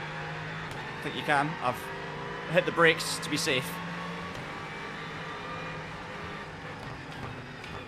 You're on the left, 3 wide. Car right, 2 wide.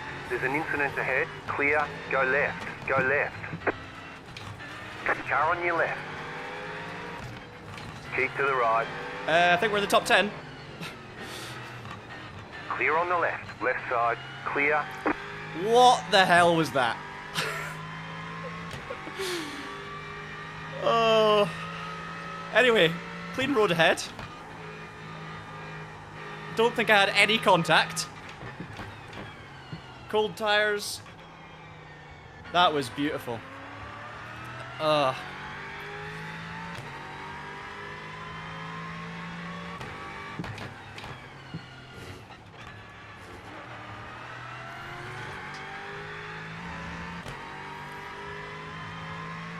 We'll need to wait and see how we shake out position-wise, but I think it's pretty good. Just need to remember I've got cold tyres and kind of get up to speed a little bit, get my confidence up. That's not going to help. Running wide.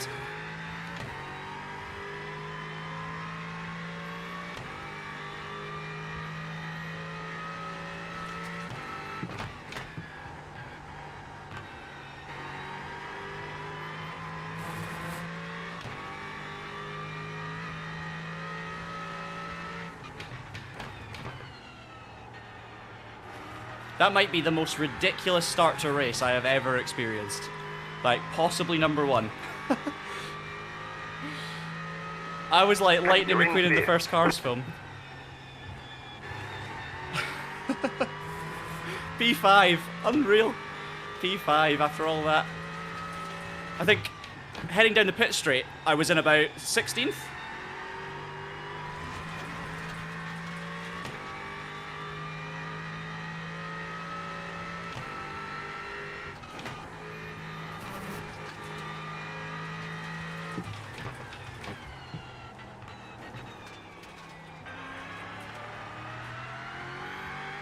4.3 seconds to catch up with the car in front, 2.5 to the car behind, so that's what we're going to be working on.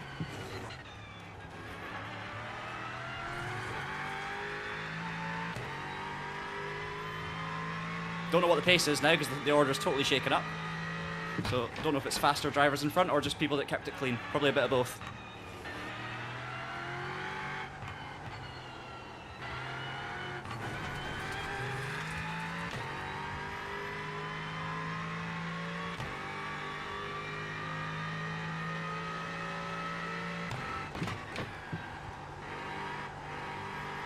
Haven't got my line up right at all through there. I need to try and get back in the zone for this combo because I'm very, very rusty at the moment. Just going straight from the next race into this with kind of 2 laps of warm-ups. Not the best for finding rhythm, let's say. It's going to be exactly the same in the GT4 as well.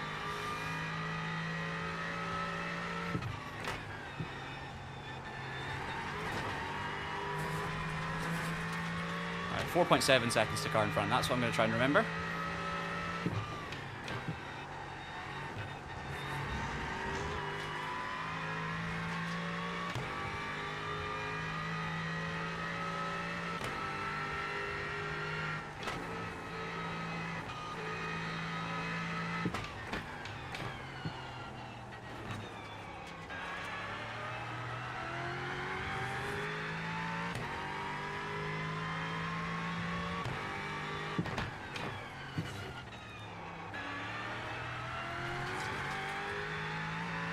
Not great through the chicane.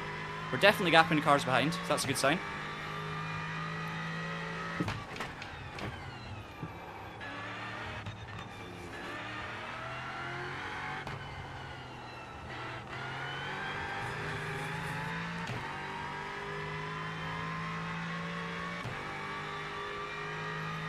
Oh, good to hear about the stream. That's good quality. I'm playing in 4K, but I'm streaming in 2K, so happy to share OBS settings and stuff, Elliot, at some point if you find a way of getting in touch with me. The car in P2 just set the fastest lap. 33.159. New fastest lap for you. Don't know how my pace is. We're now 5.1 behind, so we've actually lost 4/10 somewhere to the car in front.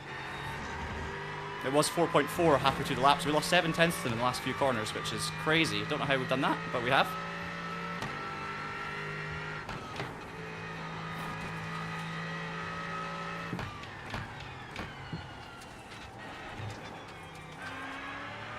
Need to just get slowed down more than I expect through shallow hairpins. That's what happened in qualifying. I just didn't get Shell oil right, and ooh.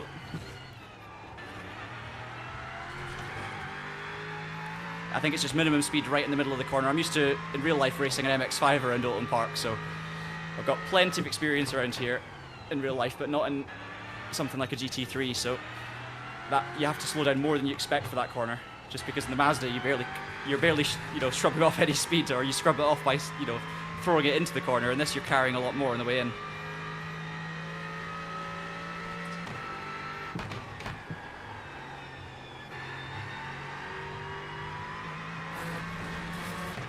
Don't think we're gapping. I think it's literally, unfortunately, we're falling behind the cars in front and we're gapping the cars behind.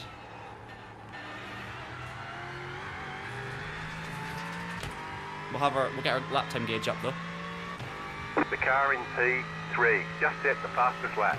33.022. That was your fastest lap of the session. So we're what, 33.5. So we're not a million miles away from the pace. But we're somehow just losing. P6 just set the fastest lap. Cars in front are just faster. 32.803. Although I've just heard that the car behind just set their fastest lap. Strange. So maybe we're not safe yet.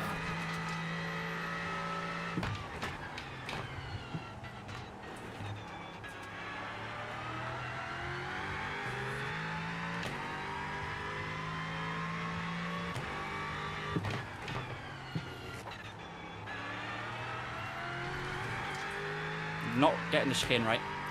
A couple of tenths gone. Could just see them up in front. It's tantalizing.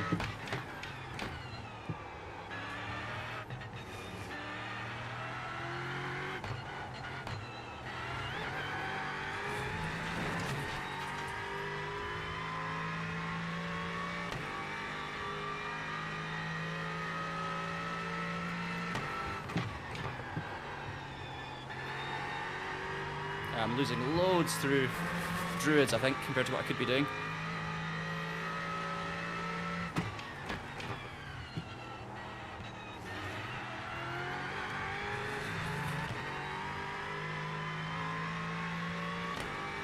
Yeah, that car behind is closing in. They're very fast. Just set your fastest lap of the session.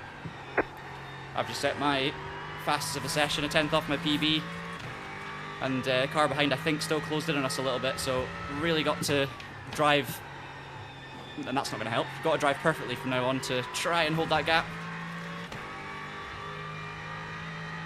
I've got lots of chat to read, Elliot. I'll need to pick my way through when I get a chance in the straights, but again, Oulton's a bit like Laguna. There's not a huge amount of respite.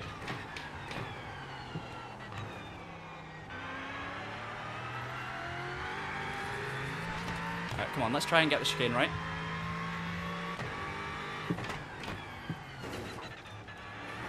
But don't hit I need to not hit the tyre stack on the inside, that's the key.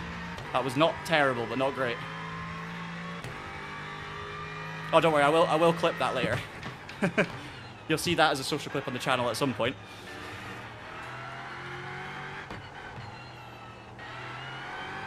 Ugh. Ah, too aggressive on the power. I thought I was closing in on someone, but it's a back marker.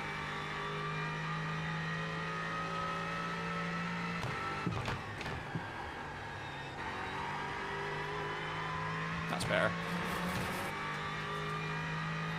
So just need to hold a tighter line through there.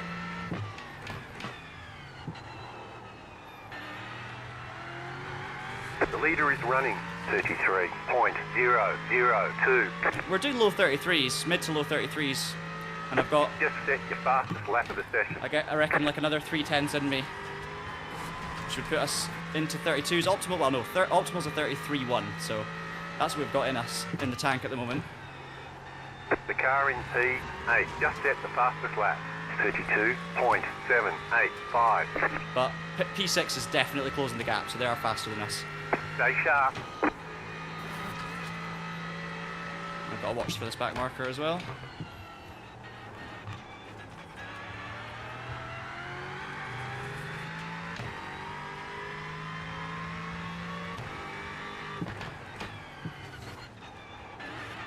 Go right. That's why. Got off track to keep myself clean, but I actually nailed the chicane and then had a car spinning in front of me, so I couldn't really make the most of it. We didn't actually lose too much there. Maybe a tenth going over the grass or something. Could have been a lot worse.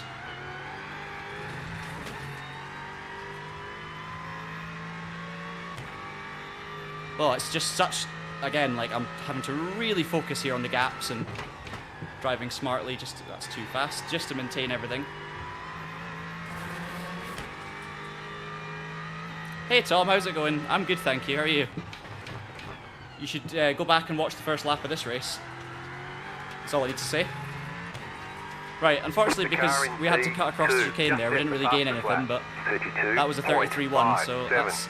New fast flat for you. There you go, 33.1, but it's illegal because I went off the track, so it's not going to count, but that's the pace we do have. So we're not a million miles off the fastest. The car in P7 just set the fastest lap. 32.466. 32.4 for the car in P7, so actually P6 and P7 are both coming at me.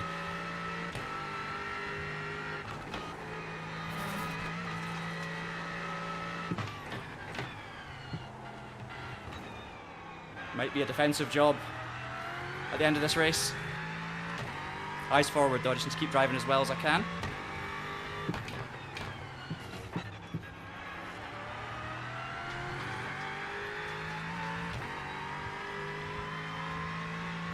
Yeah, I just raced Indy NXT in the last one, Tom, so I've just done a race around Laguna Seca, which was good fun. So it's just going to be the one, I'm doing one race in each car today. That's the plan anyway, let's see how it goes. If I crash out in the first lap, for example, the next one, I might do something else, but yeah, I've already done my Indy NXT race, and it was good. Car's tough, like tough to get the lap time out of. It rewards kind of smoothness and patience, very, very easy to lock up, to overdrive. Easy to make mistakes, especially under braking, and it's pretty exciting on the exits as well. I think I can go faster through Lodge with a bit more aggression on the way in.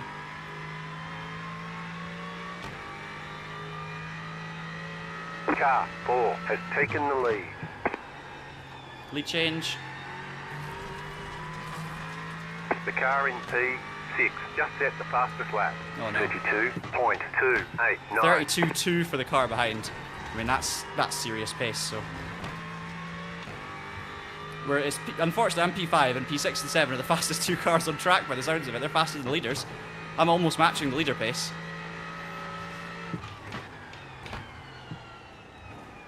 Maybe we'll learn something. Obviously, I'll try and hold on to the positions, but if they do get by me, hopefully I can learn from them.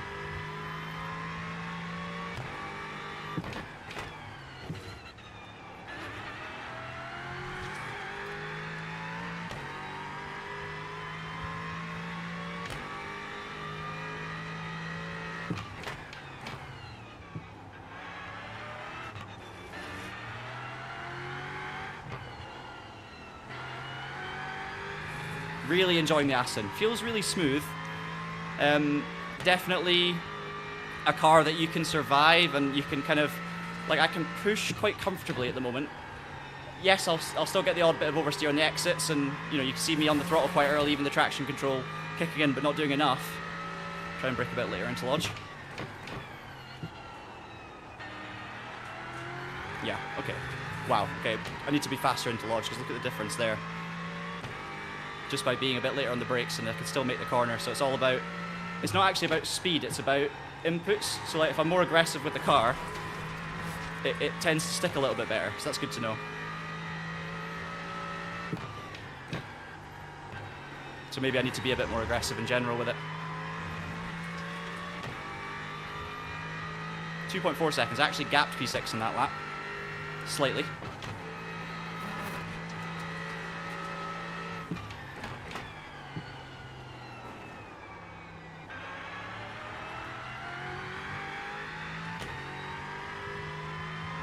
They're battling up in front as well for third and fourth, or close to battling.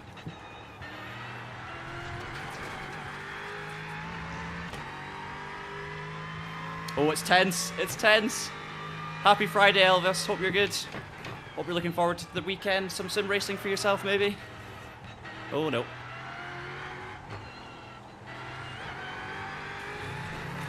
I've got a couple of motorsport activities lined up this weekend. Off to the McRae Rally event at Knockhill tomorrow, with some amazing names taking part and attending, the McRae family, but the Franchitis as well, and plenty of stars of Scottish Motorsport. Alan McNish, John Cleland will all be there. And then on Sunday, I'm going to head over to Doon for the British Hill Climb Championship. Now that lap was better. It wasn't legal because I went off over the curb at the chicane, but it was a 33.0. New fastest lap for you. So I'm getting better with the car, finding a bit more rhythm. I've still got 2 seconds to P6. P7, just set the fastest lap. But 7 is setting the fastest lap, so yeah, 6 and 7 are coming for me, for sure.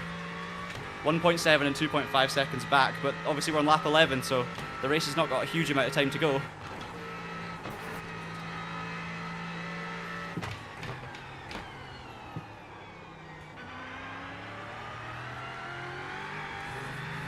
Different line really worked through there.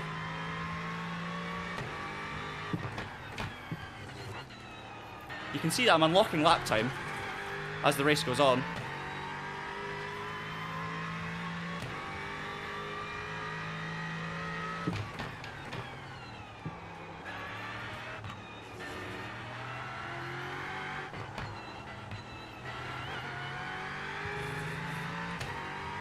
Come on, full focus.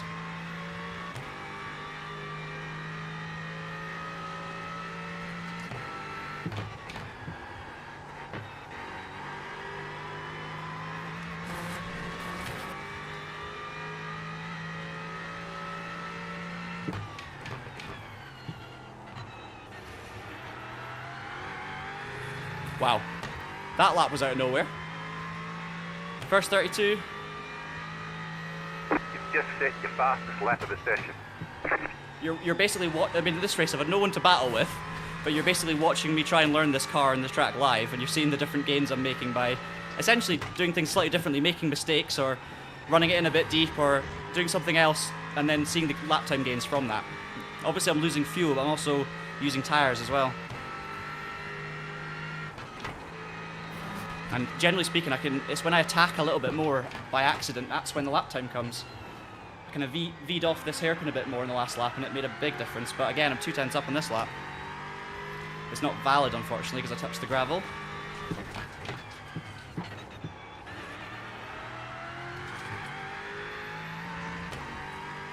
Oulton Park, what a track though. What an awesome track. I got my first real-world lap record at Oulton Park as well. There's so an incident behind. It's close to my heart in that sense. Oh, that's going to lose us half a second. Not half a second, 3/10 maybe. Down to 1 second gap. Don't know how long there is to go. 1.5 minutes. Right. So possibly 2 laps to go.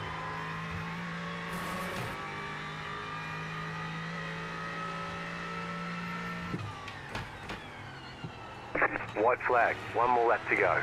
The leader just did a 33.027. Optimal's now a... What was the optimal? It still says 33.1, so that's not correct. Because I've done a 32.8.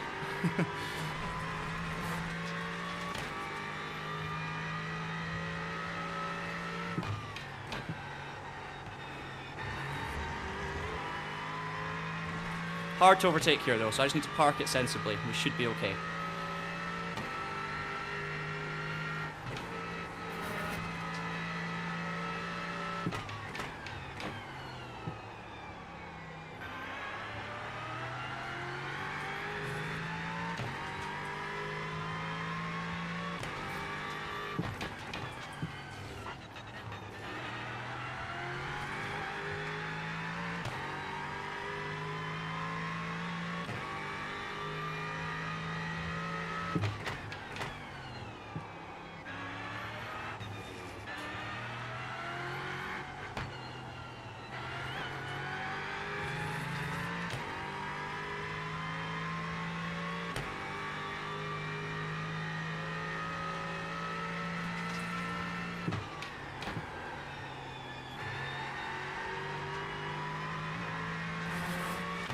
Three-tenths to Ferrari. Right side, clear on the right. Car right. Defended the inside, still nudged me up the back, but I'm totally valid to block the inside. It was one move.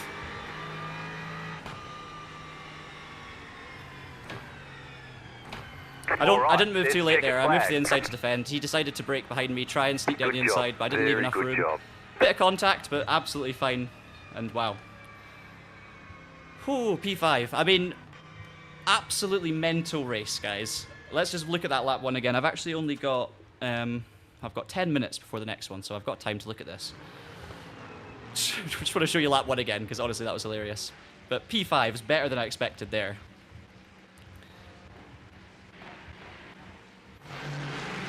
Right, so 18 cars in the grid. I think I might have been at one point there in 16th place, because I got held up here. It was green and I had to wait.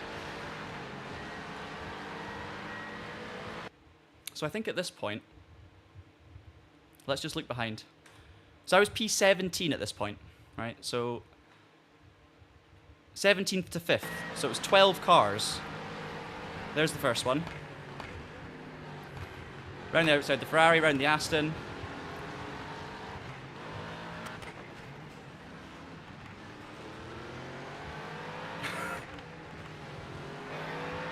And then, look, let the Mustang dive down the inside, hit the BMW, get them both.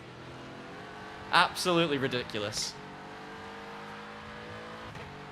If I'd qualified 4th or 5th, I was probably in that crash, let's be honest. Unreal. Let's just go for a TV camera for that, because that's...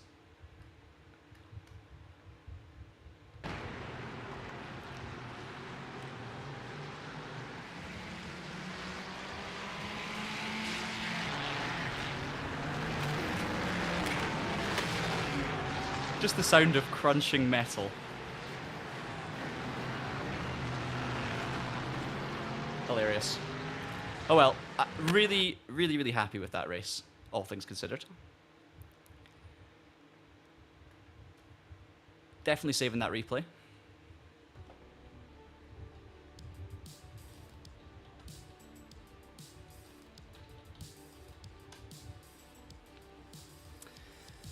And we're going to do one more race. We're going to do, assuming, well, one more full race. Obviously, if anything goes wrong early on, we'll maybe jump in something else. I'll see how the timing looks. But we're going to try the new GT4 Ford Mustang around Charlotte Roval, the updated Charlotte Roval with the new layout and everything like that.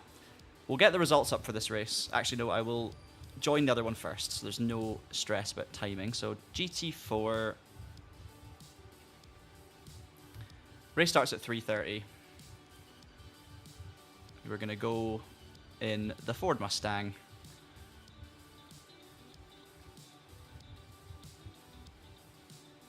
Okay. Let's see.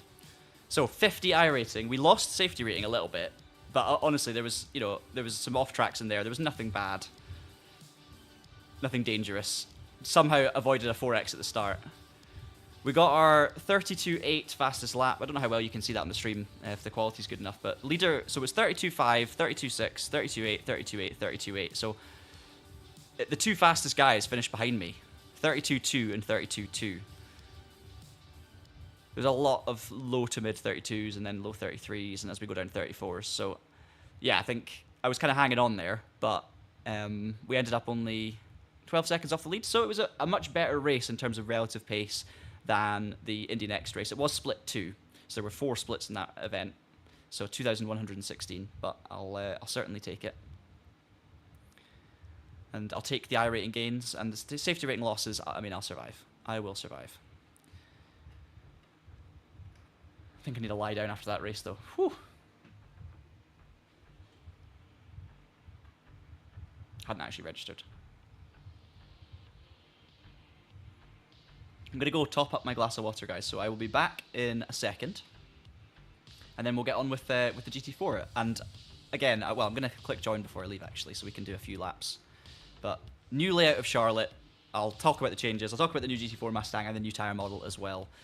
And then, yeah, we'll enjoy what is going to be an absolutely crazy race. This one here is going to be carnage. I mean, the last one was carnage, but this is definitely going to be carnage. So I'll see you in a sec.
I'm back. I needed this sacred liquid. Even though it's getting colder in Scotland, it's when you have the lights on, the PC running, it's very, very warm. Oh, how long we got? 4 minutes. Right. Let's go out and do 2 laps. Again, fixed setup on this one. Another fixed setup race, which makes it easy. We're in the Tickford Mustang, so we've got a Supercars Tickford livery on this thing. And I'll show you the new Charlotte Roval, shall I? Sounds great. 174 drivers registered, so we're going to be in with people that should be roughly our speed, which is good. I mean, I say roughly our speed. I feel like I'm not going to be very good in this thing, but roughly our safety rating, or iRating anyway, so should be similar skill level, let's say. But, new tyre model, GT4, which means new ice on opening lap in GT4. I'm going to get the way of this car. So, new car to obviously get used to, new track to get used to, and new tyres. We have less grip out the pits. Here's the new section of the track. So we go right, and then instead of going right again, we go straight over this hill on the brakes, and then there's another kind of long right-hander, sweeping corner, and then you're on heavy braking zone into an incredibly tight hairpin, and then onto the actual oval. Very difficult to get the power down, difficult to know the line, because you can't see very well, especially on single monitor. And then 2 chicanes to end the lap, which of course is not brand new. Beautiful sound from the V8 Mustang, that's what you want to hear. ABS, TC, all that stuff. More familiar through the last 2 chicanes. Get close to the wall, you can use the apron here. Feels a bit ridiculous. And then the last chicane's a little bit different to the previous one, so you're going to come off the banking, brake just after the pit lane entry. You can use a bit of the Astro on the left, over the curb on the right, but cold tyres mean I've understeered horribly. And there's a lap of Charlotte Roval. Car 10, just set the fastest lap, 26.439. So it's a very intense circuit. Ooh, nothing like the road circuits that us Europeans are normally familiar with. But I've always enjoyed Roval courses, basically. I think they're a bit different and really good fun. Track limits are wild here. Very, very strange. Like, you can't really tell where they are half the time, but you can use all these weird AstroTurf bits and runoff areas. Balancing the car all the way through.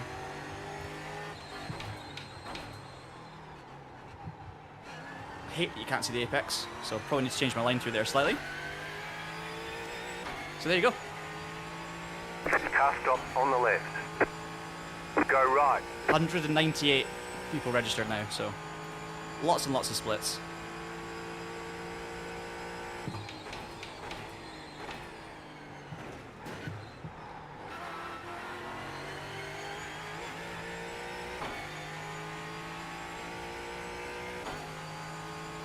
And basically, with this new tyre model, it seems like the cars are a bit faster on a straight, so they've got higher top speed, a bit more acceleration as well.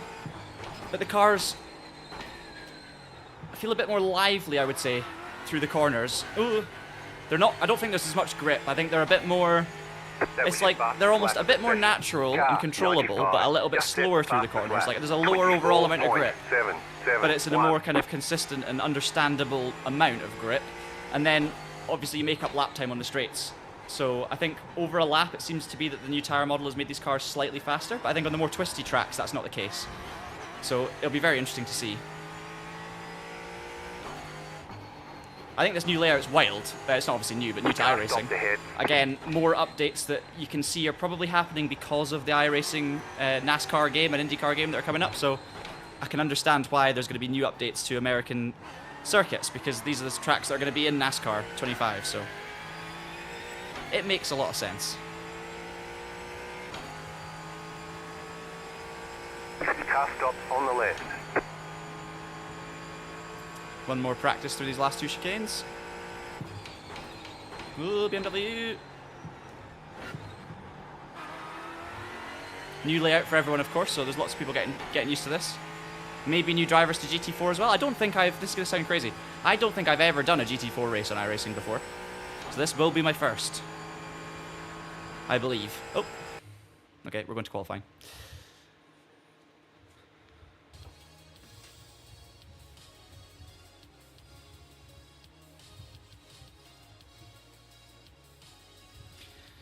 Lots of big sim racing updates happening next week. We've obviously had our new iRacing stuff, so this is, you know, the time for everyone to get familiar and pick their new championships for the season ahead. But next week, Race Room, which is a free-to-enter service, is getting a big update. So you're going to see overhauled graphics, you're going to see new content, you're going to see hypercars for the first time, a Renault Laguna Super Tourer as well, which is really cool. And yeah, lots of stuff to get excited about. A new ranked system, hopefully, or some changes there to how it looks and how it drives. That's what I was going to say next, Big Ben. Exactly. So we've got Race Room next week, major update. LMU, major update. ELMS content for the first time. So you've got Silverstone coming to the service. We've got the Ligier JS-P325 LMP3 car, which we've done a hands-on video of on the Traction channel already. That is going to be coming to the service next week as part of Pack 1 of the ELMS rollout, let's call it. So I think it's going to cost like £9.99 or something like that. And you're going to get the Ligier, be able to race an LMP3, and you're going to get Silverstone as well. So lots to get excited about on Le Mans Ultimate, on Race Room, sim racing in general. Plenty of good stuff coming. We've also seen some new Automobilista 2 content recently as well. So, yeah. It's always a good time to be a sim racer. Always a good time. There's too much to choose from. You really have to pick and choose your services these days. Pick and choose your games and what feels good for you. Rensport, yeah. Rensport's coming in November, November the 13th. We've got Project Motor Racing coming November 25th as well. So November's going to be huge for sim racing. 2 new titles, both coming to console as well. PS5, Xbox, so that's massive. Don't know what split we're in here, but in terms of iRating... Oh, we're last. Okay, 30 cars. Wow, okay.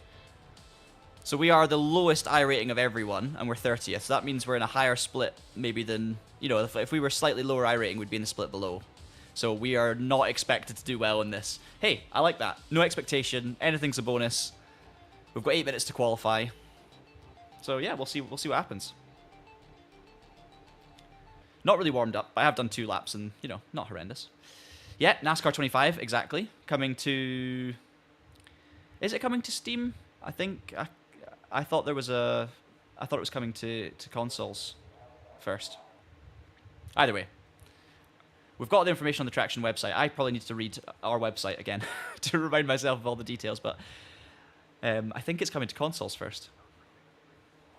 Either way, so much happening, depending on, well, regardless of your platform. I think it's probably... For PC, we've obviously had it good for a long time. Oh, consoles October, sorry. Yeah, so consoles is first. It's coming to Steam on November 11th. Interesting. Yeah, there's so many release dates in my head rattling around in there. But yeah, it's a huge time for all sim racers, of course, but I think especially for PlayStation. Like, because there's so many people that want to do sim racing on PS5 that just never really have the options that we have on PC. Okay, we've stalled already. It's a good start. Getting used to this hand clutch. Okay. Same deal. 2 qualifying laps. Now, the car, as I said earlier, is on ice on the first out lap, so you've really got to be respectful of that.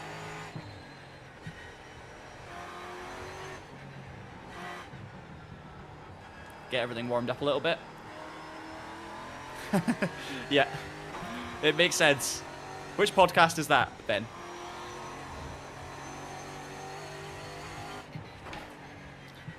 I've got all the release dates in my phone somewhere for everything, but there's...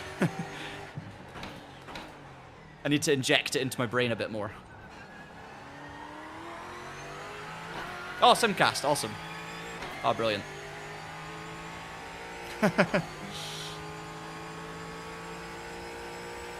You guys have got plenty to talk about in the next few months. Good to have you watching the stream as well. Didn't realise it was yourself.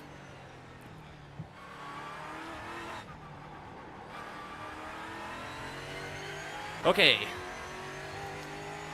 First lap's not going to be very good anyway. I've tried to do a tiny bit of pointless weaving. just to make it psychologically feel like I've got a bit more heat. But the first lap's going to be throwaway, second lap's going to be the one that counts. Let's see if I can do a better job than I did at Oulton and actually get a valid lap in.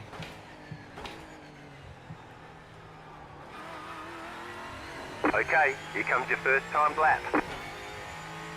Still going to be cold though, so I can't push fully. Just got to kind of get round.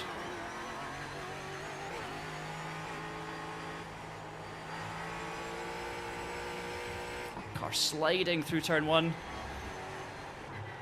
Double right-hander. Such a tricky circuit. Use all the track limits here. Much faster corner now than it used to be. Love this runoff area.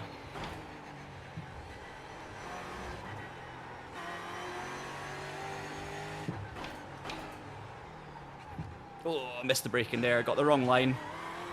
That's going to be somewhere we can definitely gain time in the next lap.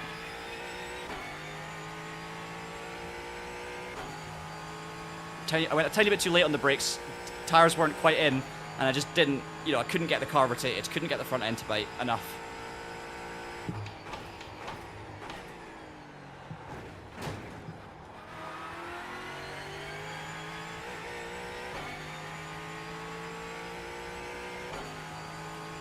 It's been an okay lap though, I think, for a first lap, to be honest. One corner still to get right though. Tricky one.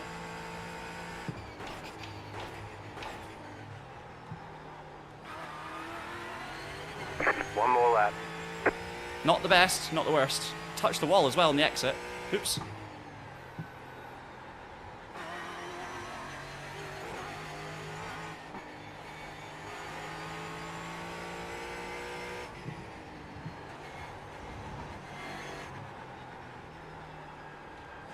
It's not been a great start to the lap. Better on the previous lap, but because of the tyres, we should still improve if we do a clean one, really.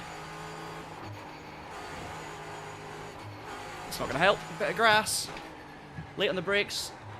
Come on. Oh, I've missed it again. No! Same corner. That was even worse. And we didn't even lose that much. That's like 4/10 gone, I think. In that corner, easily. Same mistake twice. Just a bit too aggressive, not gotten the line right, and getting the braking points slightly off, I think. It's a whole new corner for everyone to learn, of course. We'll go aggressive for these last few sectors. Use the curbs. Oh, wall! Touched it. Right, nothing to lose, really. It's not been a good second lap, but we're right on the cusp, so I can really attack this last corner. Just try and find a 10th out of nowhere and improve slightly.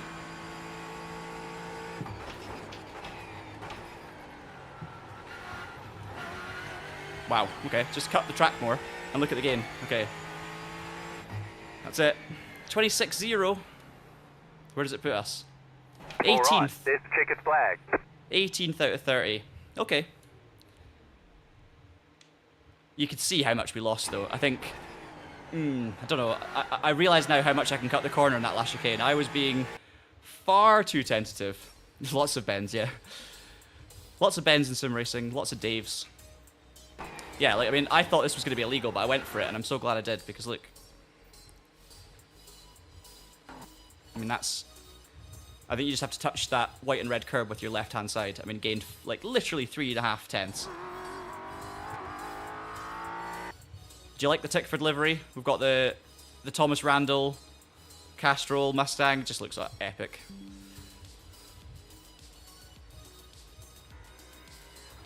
But yeah.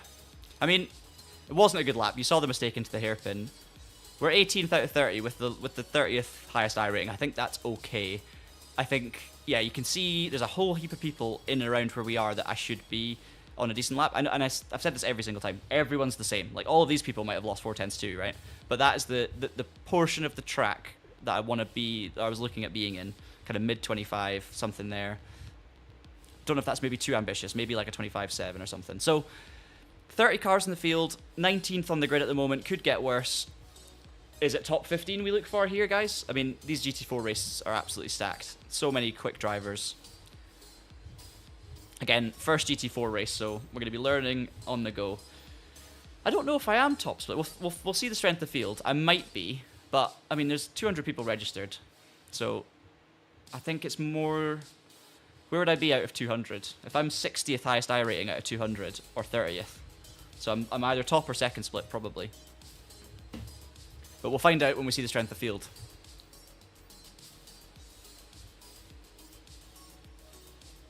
I really don't know how strong it usually is in GT4, but we could be top split.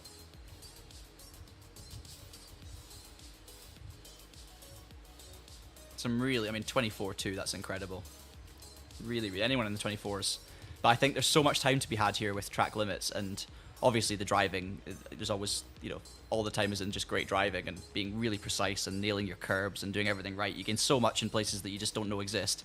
However, I think that on this track, a lot of the time is track limits, like knowing where you can push it. And I obviously know a few spots. Okay.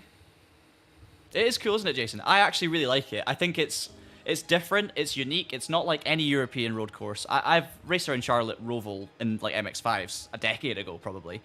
And I really like how it is now. Like this new... I actually liked how it was before the new update. Like with these two chicanes, even though it makes it more challenging, it's actually a better racetrack, I think, than just driving around the oval more.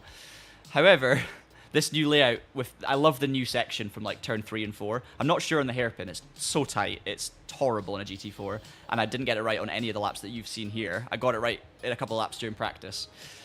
It's a challenge, so it's going to be chaos in the race as well. Should create some good racing down the back straight, and then into the chicanes it's going to be carnage. Will it be as much carnage as the Aston? I'm not convinced. I mean, how you're going to have to have... field is 3,181. Okay, that's a high SOF. A 3,100. lot of opportunities today. Head down. Pick your battle. That might be top split. Might be top split. Might be second. Feels pretty strong. There's just so many people registered, so it's hard to know. I don't know, Jason. I think... I haven't looked at the schedules this year. 2 cars to grid. It feels like it's probably... GT3 is probably the limit. Like, I would imagine this track's a little bit too Mickey Mouse for GT3s. It's great for, like, MX-5s. Good for GT4s, I think. I don't know how the racing's going to be. We're going to find out. GT3 is going to be on the edge of being too quick, I would say. Might be doable, though. Formula Fords would be fun around here. Just the big curbs that don't work. It feels like a track that's definitely suited to stock cars and touring cars and muscly, beefy things that are overweight, because it just doesn't... I think the curbs and stuff don't really suit the single-seaters at all. I don't know, Ben.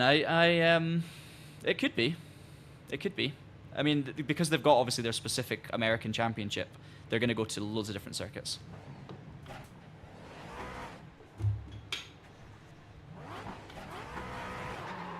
Let's try not to stall. I'm so bad with that clutch. One to go. Next time by. Line up on the left side. Pit road is closed right now. Catch the 15 car. Okay, catch the 15. Try and get a little bit of heat into this with this new tyre model.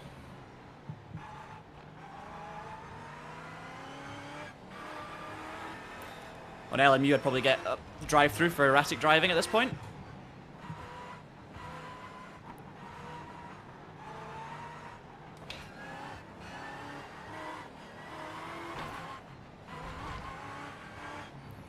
$19th out of 30, so we've actually still got 11 cars behind us, so that, you know, we can go forward or backwards here. It's not quite like the last race where we feel like there's nothing to lose at the start and it's eyes forward. It's kind of like eyes everywhere. Maybe top split, maybe second split, but clearly there's a lot of quick cars in this field, so we're just going to see how we go. I would love to finish top 15 if I can stay out of trouble. Chances are I won't after the last race, but if I can, then amazing. We'll see where we end up, but if I can sneak a top 15 from 19th on the grid, I'm 30th high. I'm literally the lowest rated driver in the field. So, you know, as long as even if we finish where we start, we'll be okay. But for the fun of it, let's obviously try and push forward. Just don't know if I'm going to have the pace. And I think I'm going to learn a lot during the race. What's my fastest lap around here, actually? Does it say? Oh, my fastest lap was actually that qualifying lap. But considering the tyres were warmer, I really didn't do the first half of the lap justice. Like, I was down by a 10th going into the last chicane and ended up 4 tenths up. So, the first half of that last qualifying lap was really not great considering that's when the tyres were at their coldest, the previous one. So I've got a bit of frame dropping here. I don't think I'm running at a safe 60 at the moment, which I don't see often in iRacing. Maybe it's because of the massive grid. There's quite a busy circuit, obviously, with lots of colour, lots of banners. Maybe I should have turned the graphics down a little bit, which I don't really ever say on iRacing. But it just feels a little bit kind of 45 frames per second-y at the moment. About to go green, stay focused. Alright, come on. Try and get a better launch this time, and when it goes green we can actually overtake. The pace car is in. There's another chicane, of course. Don't forget. Green flag, green flag. There's an incident ahead. Already an incident ahead. Interesting. Oh, wow. Very aggressive. Car right. Still there, hold your line. Clear. Cold brakes, cold tyres, even though I've done a little bit of warm-up. Okay, gained a nice few spots there at the start. Nice line through the first corner.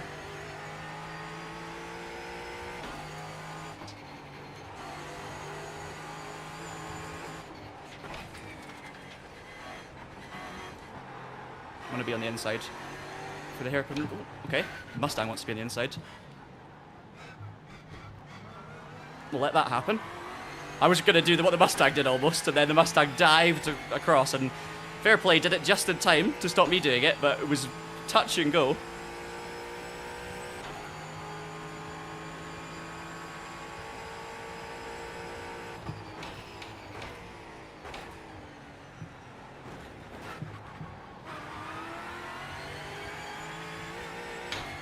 Got rear-ended because I was a bit slow on the way in, but not my problem. I wasn't brake checking, so thankfully we all got away with it. It's a little bit of lost time for the car behind, but nothing crazy. Thankfully they saved it.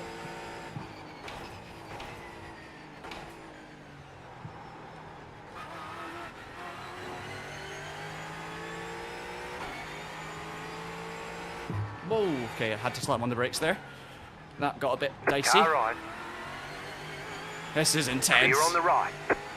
I could have definitely sent it on the Mustang, but they went so aggressive on the defense. I was like, I'm not going to touch him for no reason here. I just don't want to ruin my race for the sake of one move that doesn't need to happen. So maybe a bit dicey from the Mustang, but we all survived. I made sure we survived. It's good fun though. I'm enjoying the scrapping. I'm enjoying the kind of feisty nature. That car's lost it. Go left. We're fine. There's an incident ahead. Slow car ahead.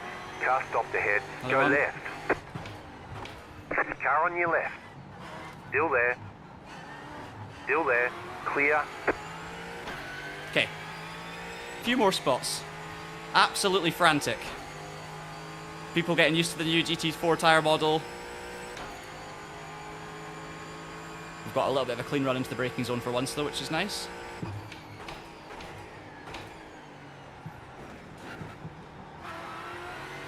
That Merc behind is the one that rear-ended me slightly earlier, so I'm a little bit... They'll hopefully be aware that I'm a little slower through the middle of the chicane than them, in terms of our natural racing lines are maybe just a bit different.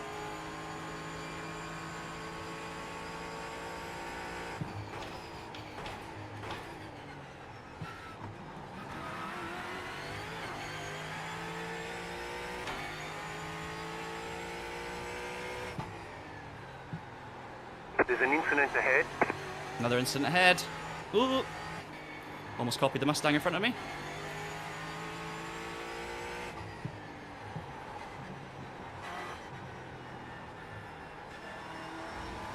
I think the Merc behind might be faster. I'm P14 though, so we're already in the top 15 that I spoke about. I think the Merc's going to send one down the inside of the hairpin. I've run wide, so it's not ideal for me at all.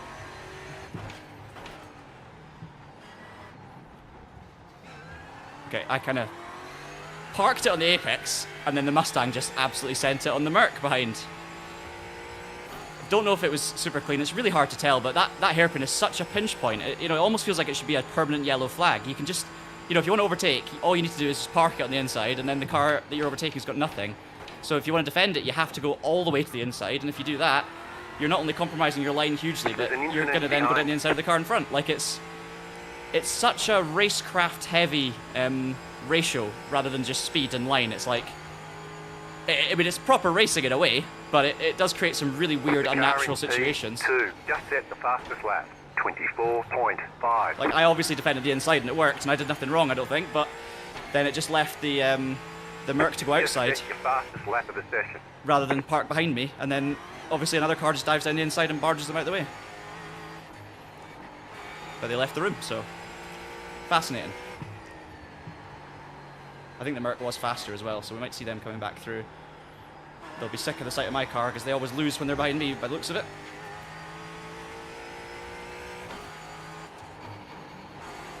Oh, too wide, John, too wide. Ugh. There's an incident ahead, slow car ahead. Another incident at the hairpin.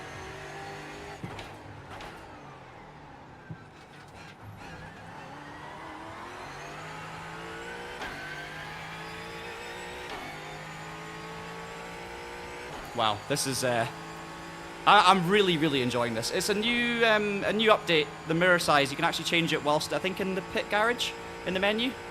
So you can do that now. It came up on screen as a prompt for me to change it. So we can look into that after if I can remember to, or if no, because I'm not going to be in the garage again, so I can't. But there should be an option to change the mirror size in the kind of main menu before you hit go to track.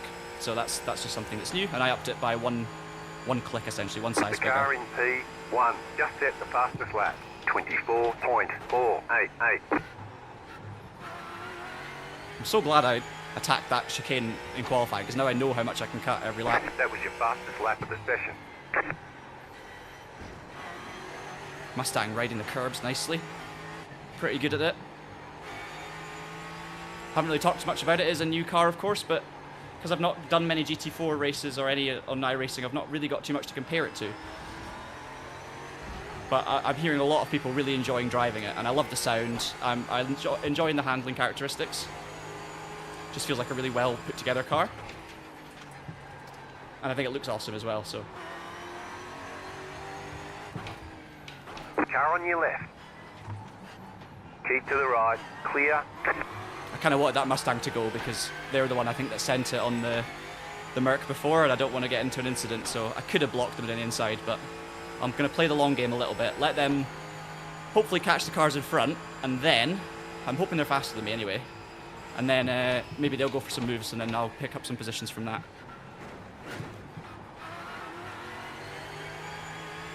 But either way, if they're faster than me, then they would have got past probably, so hopefully they can pull me along. Right now I hope he's faster.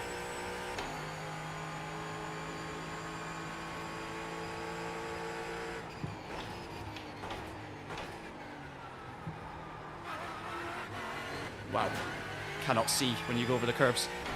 Following someone's tricky.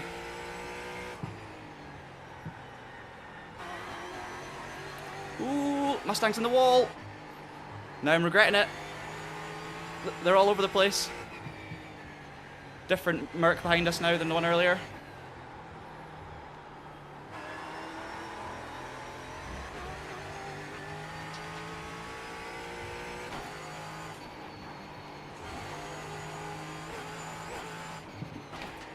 Oofed. Fair. Merc's gonna Right side. stick a nose down there, which is Clear. interesting. Car right. Clear on the right.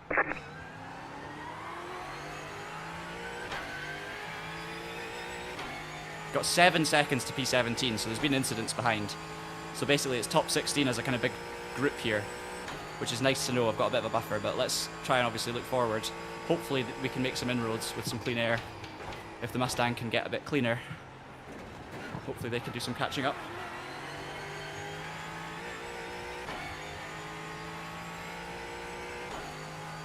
The leader just did a 24.695.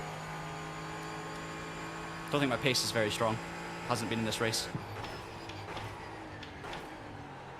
Ooh, too wide. Oh yeah. Left side. Fair. Merc's gonna get me. Still there, hold your line. Clear. Just let him go, and then didn't want to lose it. Bit safe, I know, but I made the mistake through the chicane. As soon as he got the overlap, I wasn't going to drive him all the way down to the inside. It would just cost us both. So it's my bad. Let's just try and focus though. I've got more pace than I'm showing, So hopefully a bit of clean air helps. It's gone really overcast again, so the sun's gone away. I can't see much.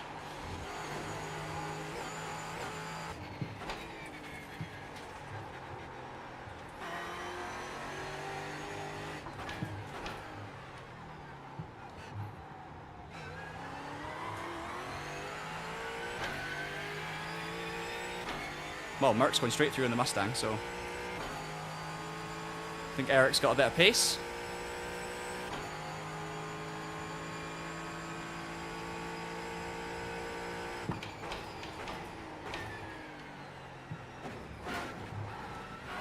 Too much curb, I think. So hard to know if you're faster just throwing it over the huge curbs or kind of smoothing out a bit. Really don't know.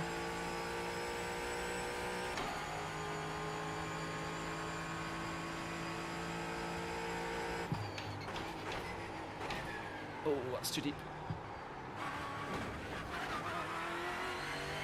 You cut the course, you've got to slow down and give up that time. I thought I would lose more if I made the chicane there, so just taking a slow down penalty.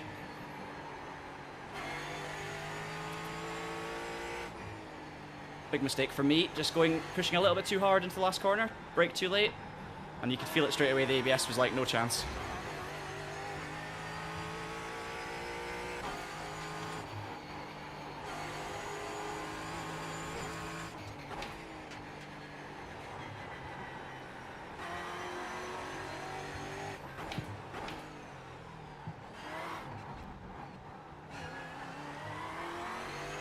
Terrible. Terrible through the hairpin. Come on.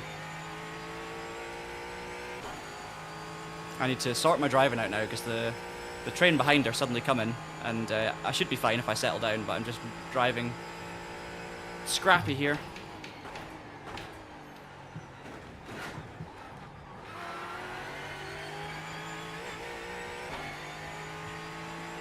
And unfortunately, what I thought was going to happen, where the Mustang would maybe catch the cars that were battling in front and then, you know, part the ways for me, they've actually dropped back.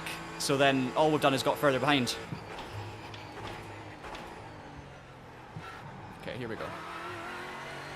Next lap's going to be the best lap for me. I need it to be. I've missed the apex for turn one. Ahead. Not a good start. 3/10 off.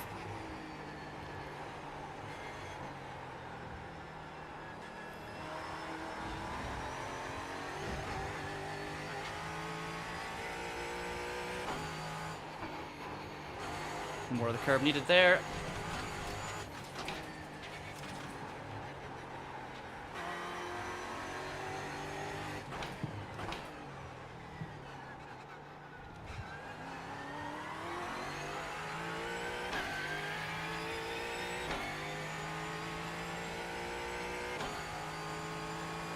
.26.2 is my fastest, apparently.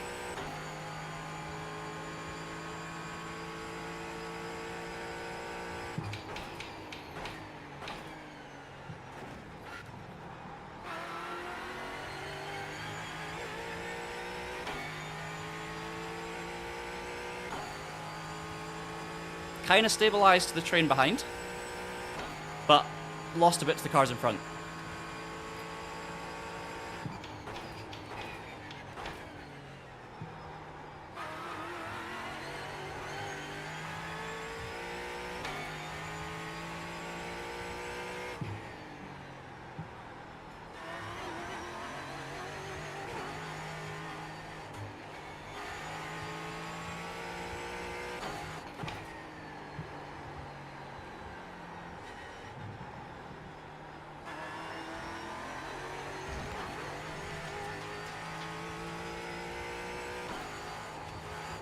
More curb, it's better.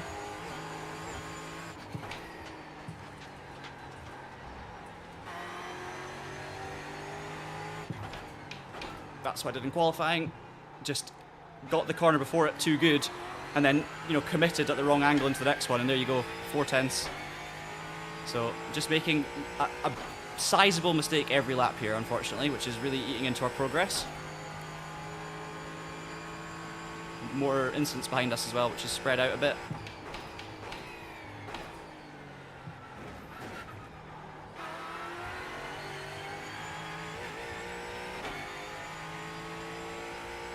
Lap 10 already. 5 minutes to go.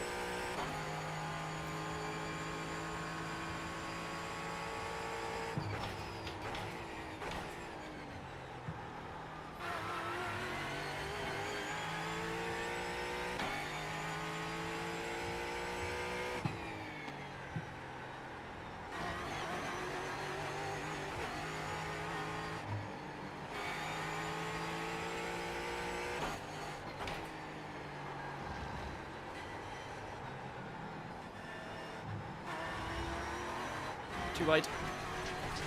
6 off tracks now, so racking up the instant points. Not that I'm too worried about instant points because my safety rating is absolutely fine.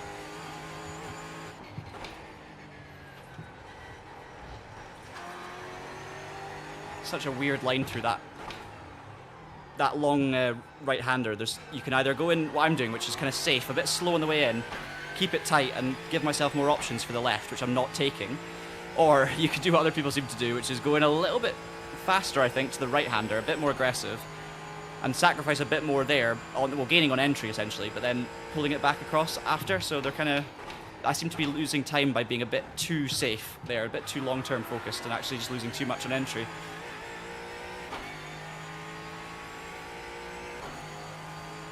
Three seconds behind now, the Mustang, so that's probably not going to happen. With about 4 minutes to go. Unless there's another crash or mistake, which definitely could happen around here. Ah, okay, so I'm getting off tracks there. Interesting. So I'm using a bit too much of the curb on the left, so that's 2 in a row, I think, on that particular sector.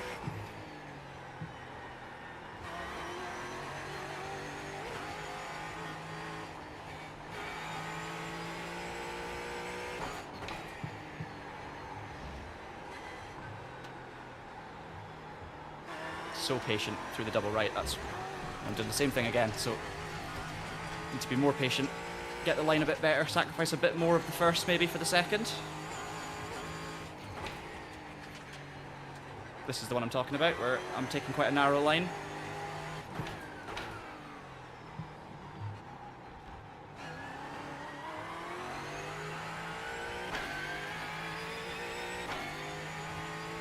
At the moment I'm 1 place off my target, unfortunately. I need 1 spot to get into the top 15, and I don't have the pace for it, so I'm relying on mistakes, I'm relying on incidents. The leader just did a 24.881. As you can see, the Mustang really can ride curbs. It's not ideal. I think there's probably a faster way of me doing that chicane. If I'm going to ride the curbs, I should carry more speed or something, but it can cope. Right, a little bit less of the AstroTurf.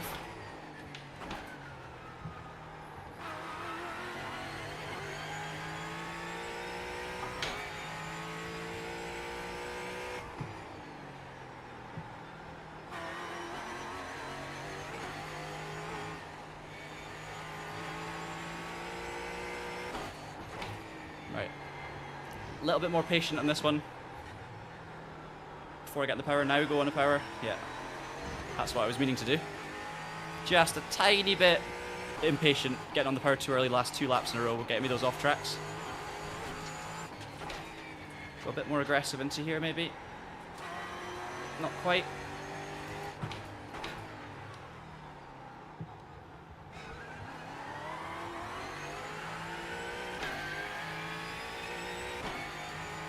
One and a half minutes.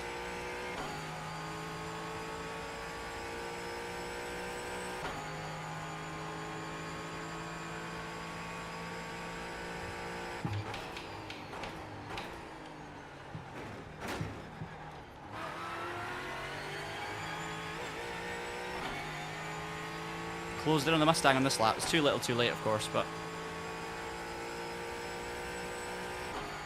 the car behind me is actually closer than the Mustang is in front of me.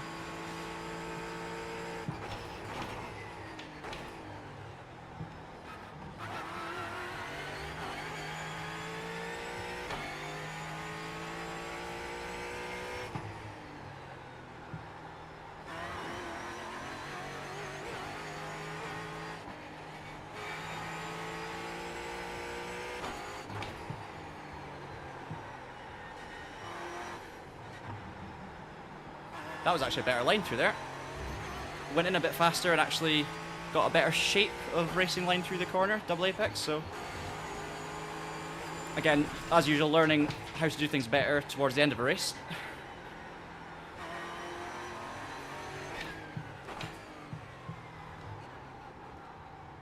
Need to watch some more guides on how to take the hairpin, because it's terrible. Haven't worked out the line through there, haven't worked out where the curb is. I'm always feeling just like I'm kind of guessing at it a little bit, which is not how you should be doing if you're trying to be competitive.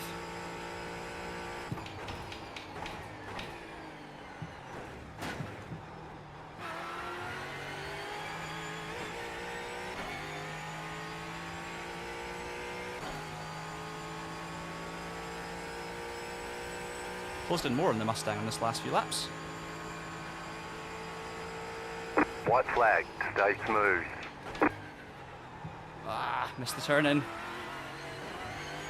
Not good. Car behind is a threat. Unless I'd make no mistakes, then I should be okay.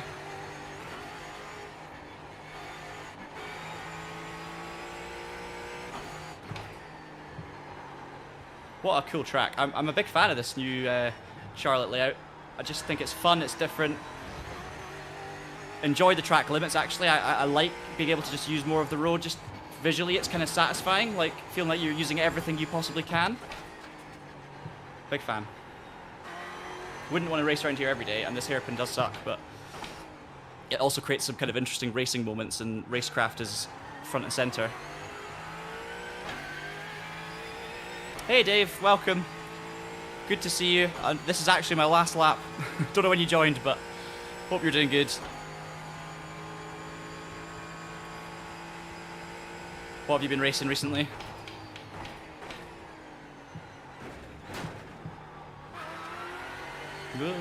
Close to the wall, there we go. 710's the car behind, so we're good. Last corner coming up. It's going to be 15th. Oh, someone's dropped out. P13's gone, I think. So we're going to get a top 15 maybe. You've got about 5 laps of fuel. Oh, it's raining? Okay. Car stop on the left. Wipers You've on? got a slow car on the left. Car stop on Hey, the left. we got Go 15th. right. After all of that, we actually got our top There's 15. the flag. It's over. So I thought I wasn't going to make the target. We'll get them next time. Was convinced I wasn't going to make my target.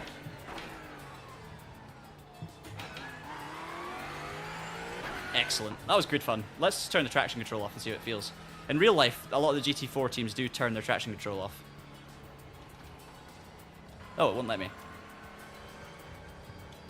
Oh, okay, you can't turn the traction control. Interesting. It's not letting me change it.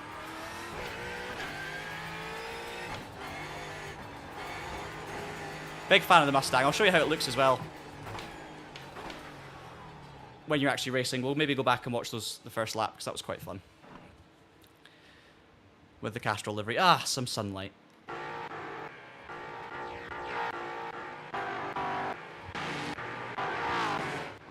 Here we go. Right, let's go chase cam. Just to see the first lap. It is, yeah, fixed setup. I thought you could maybe still change the traction. Look at those guys up in front, getting all into each other. So I've got down the inside of the Mustang. Everyone else has run wide, so there's 2 more positions. And we've managed to block the Merc here. I remember staying right here. That Merc, I think, had more pace throughout. I got a great run through this fast right-hander on the first lap, as you'll see, but I had nowhere to go with the run, really. So, nailed that. Nothing I could do with it, really, so I tried to then cut back, let everyone else run wide and go to the right, and then I thought, no, I'll go left to the Mustang, so changing my mind midway through there. And then the Mustang dives to the inside, that was the one, and I thought, right, I'll let this play out. And obviously, everyone kind of did a pretty good job. To be fair, no one did anything bad there. The Mustang obviously cut me off quite aggressively, but did it in time for me to react, so touch and go, but okay. And then they actually, to be fair, did a really safe move down the inside of the Merc, and that was just good racecraft. Can't remember what happened here. I think I got rear-ended here. I hit the brake. I always hit the brakes after this first curve just to balance the car here. Yeah, and the Merc just carried more mid-corner speed, so caught out. Wasn't a brake check in any way. Just got caught out by my technique being different, and you can see the car in front. The 2 cars in front also hit the brakes. And then from there, Did I make another move? I can't remember. I think the Merc lost it. Or maybe I'm misremembering. Someone lost it. There you go.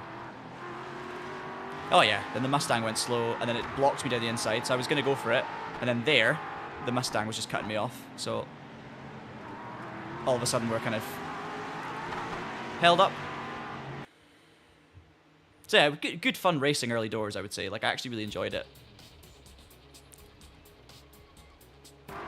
This was close. I think it just got on... Did it get on too much of the curb? Yeah, just unbalanced the car totally on his own. Oh, Nicholas. And Bruno was wide as well. Oh, right, okay, wow. Didn't quite spot how close this was for everyone. So the left work was wide. Great avoidance. Great avoidance from Daniel. They kind of got out of my way, so I was fine. Oh.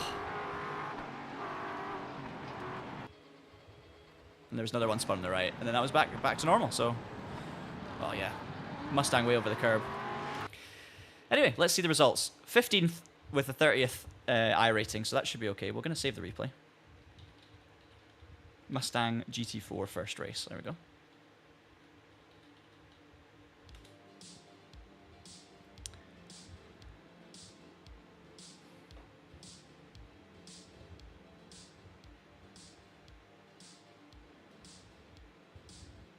Let's see. So we unsurprisingly gained iRating, and probably unsurprisingly lost safety rating. And we were in split 1, so there you go. You guys were right. We ended up in split 1 out of 7. So hey, split 1 of 7 on iRacing. If I'm just in that split, which obviously I was right on the verge of with the 30th highest iRating, I'll take the result for sure. I'll take a 15th place, middle of the pack, gaining iRating, of course, 36 iRating. Pace-wise, I wasn't on it there. I should have been. There was nobody that finished ahead of me that had a slower lap time than me, and there were plenty behind that were faster. So I probably should have, I think I maximized it quite well. Even though I let a couple of cars pass me, they were going to, they were faster anyway, so they're probably going to get the move done, and if not, they might have got impatient. So yeah, not bad. And hey, great fun. Great fun trying out the new content on iRacing. The only stuff I didn't really try, obviously, were the updated NASCAR things, the other updated American layouts, and there was a BMW facelifted M4 GT3 BMW as well, I should say, which replaced the existing M4 GT3, and that's free for everyone who owns it, so that was cool. So there was a few things we didn't see today, but to get 3 races in, to finish all 3 of them with no spins or crashes or anything too bad, I see that as an achievement on iRacing. So yeah, it's been a good afternoon. Hopefully you guys have enjoyed it as well. I hope you enjoy the Baku Grand Prix this weekend. I hope you enjoy whatever sim racing it is you're doing, or whatever sport you're taking in and consuming. There's plenty of racing going on at the moment. It's like proper crunch time for many major championships. So every weekend has so many really exciting events on, and it's cool. And then obviously sim racing never stops. We've always got races to do at the weekends. We've got more big updates coming next week to Race Room, to LMU. We've got AMS2 stuff happening. And then, of course, in November, lots of exciting things. We've got NASCAR 25 coming October 1st, and then November, apparently. And then, of course, the Project Motor Racing and Rennsport. That's the other one as well. So the release of both of those games, which should be great. But that's going to be it. Thank you, as always, for watching. Do subscribe to the Traction channel for lots of videos coming next week. We have got a hectic week next week. I don't know how many videos we're going to do, but... the possibilities are endless, so we will do as many as we can within what's reasonable, but lots of exciting stuff to talk about and cover. So do subscribe to the channel for all of the latest racing game news and reviews, etc., and check out the TraxionGG website on a daily basis to see the news as it happens, and then we'll make a video, but it'll be on the website first, so go and check that out. Thank you so much for joining me as always, and have a good weekend. See you later.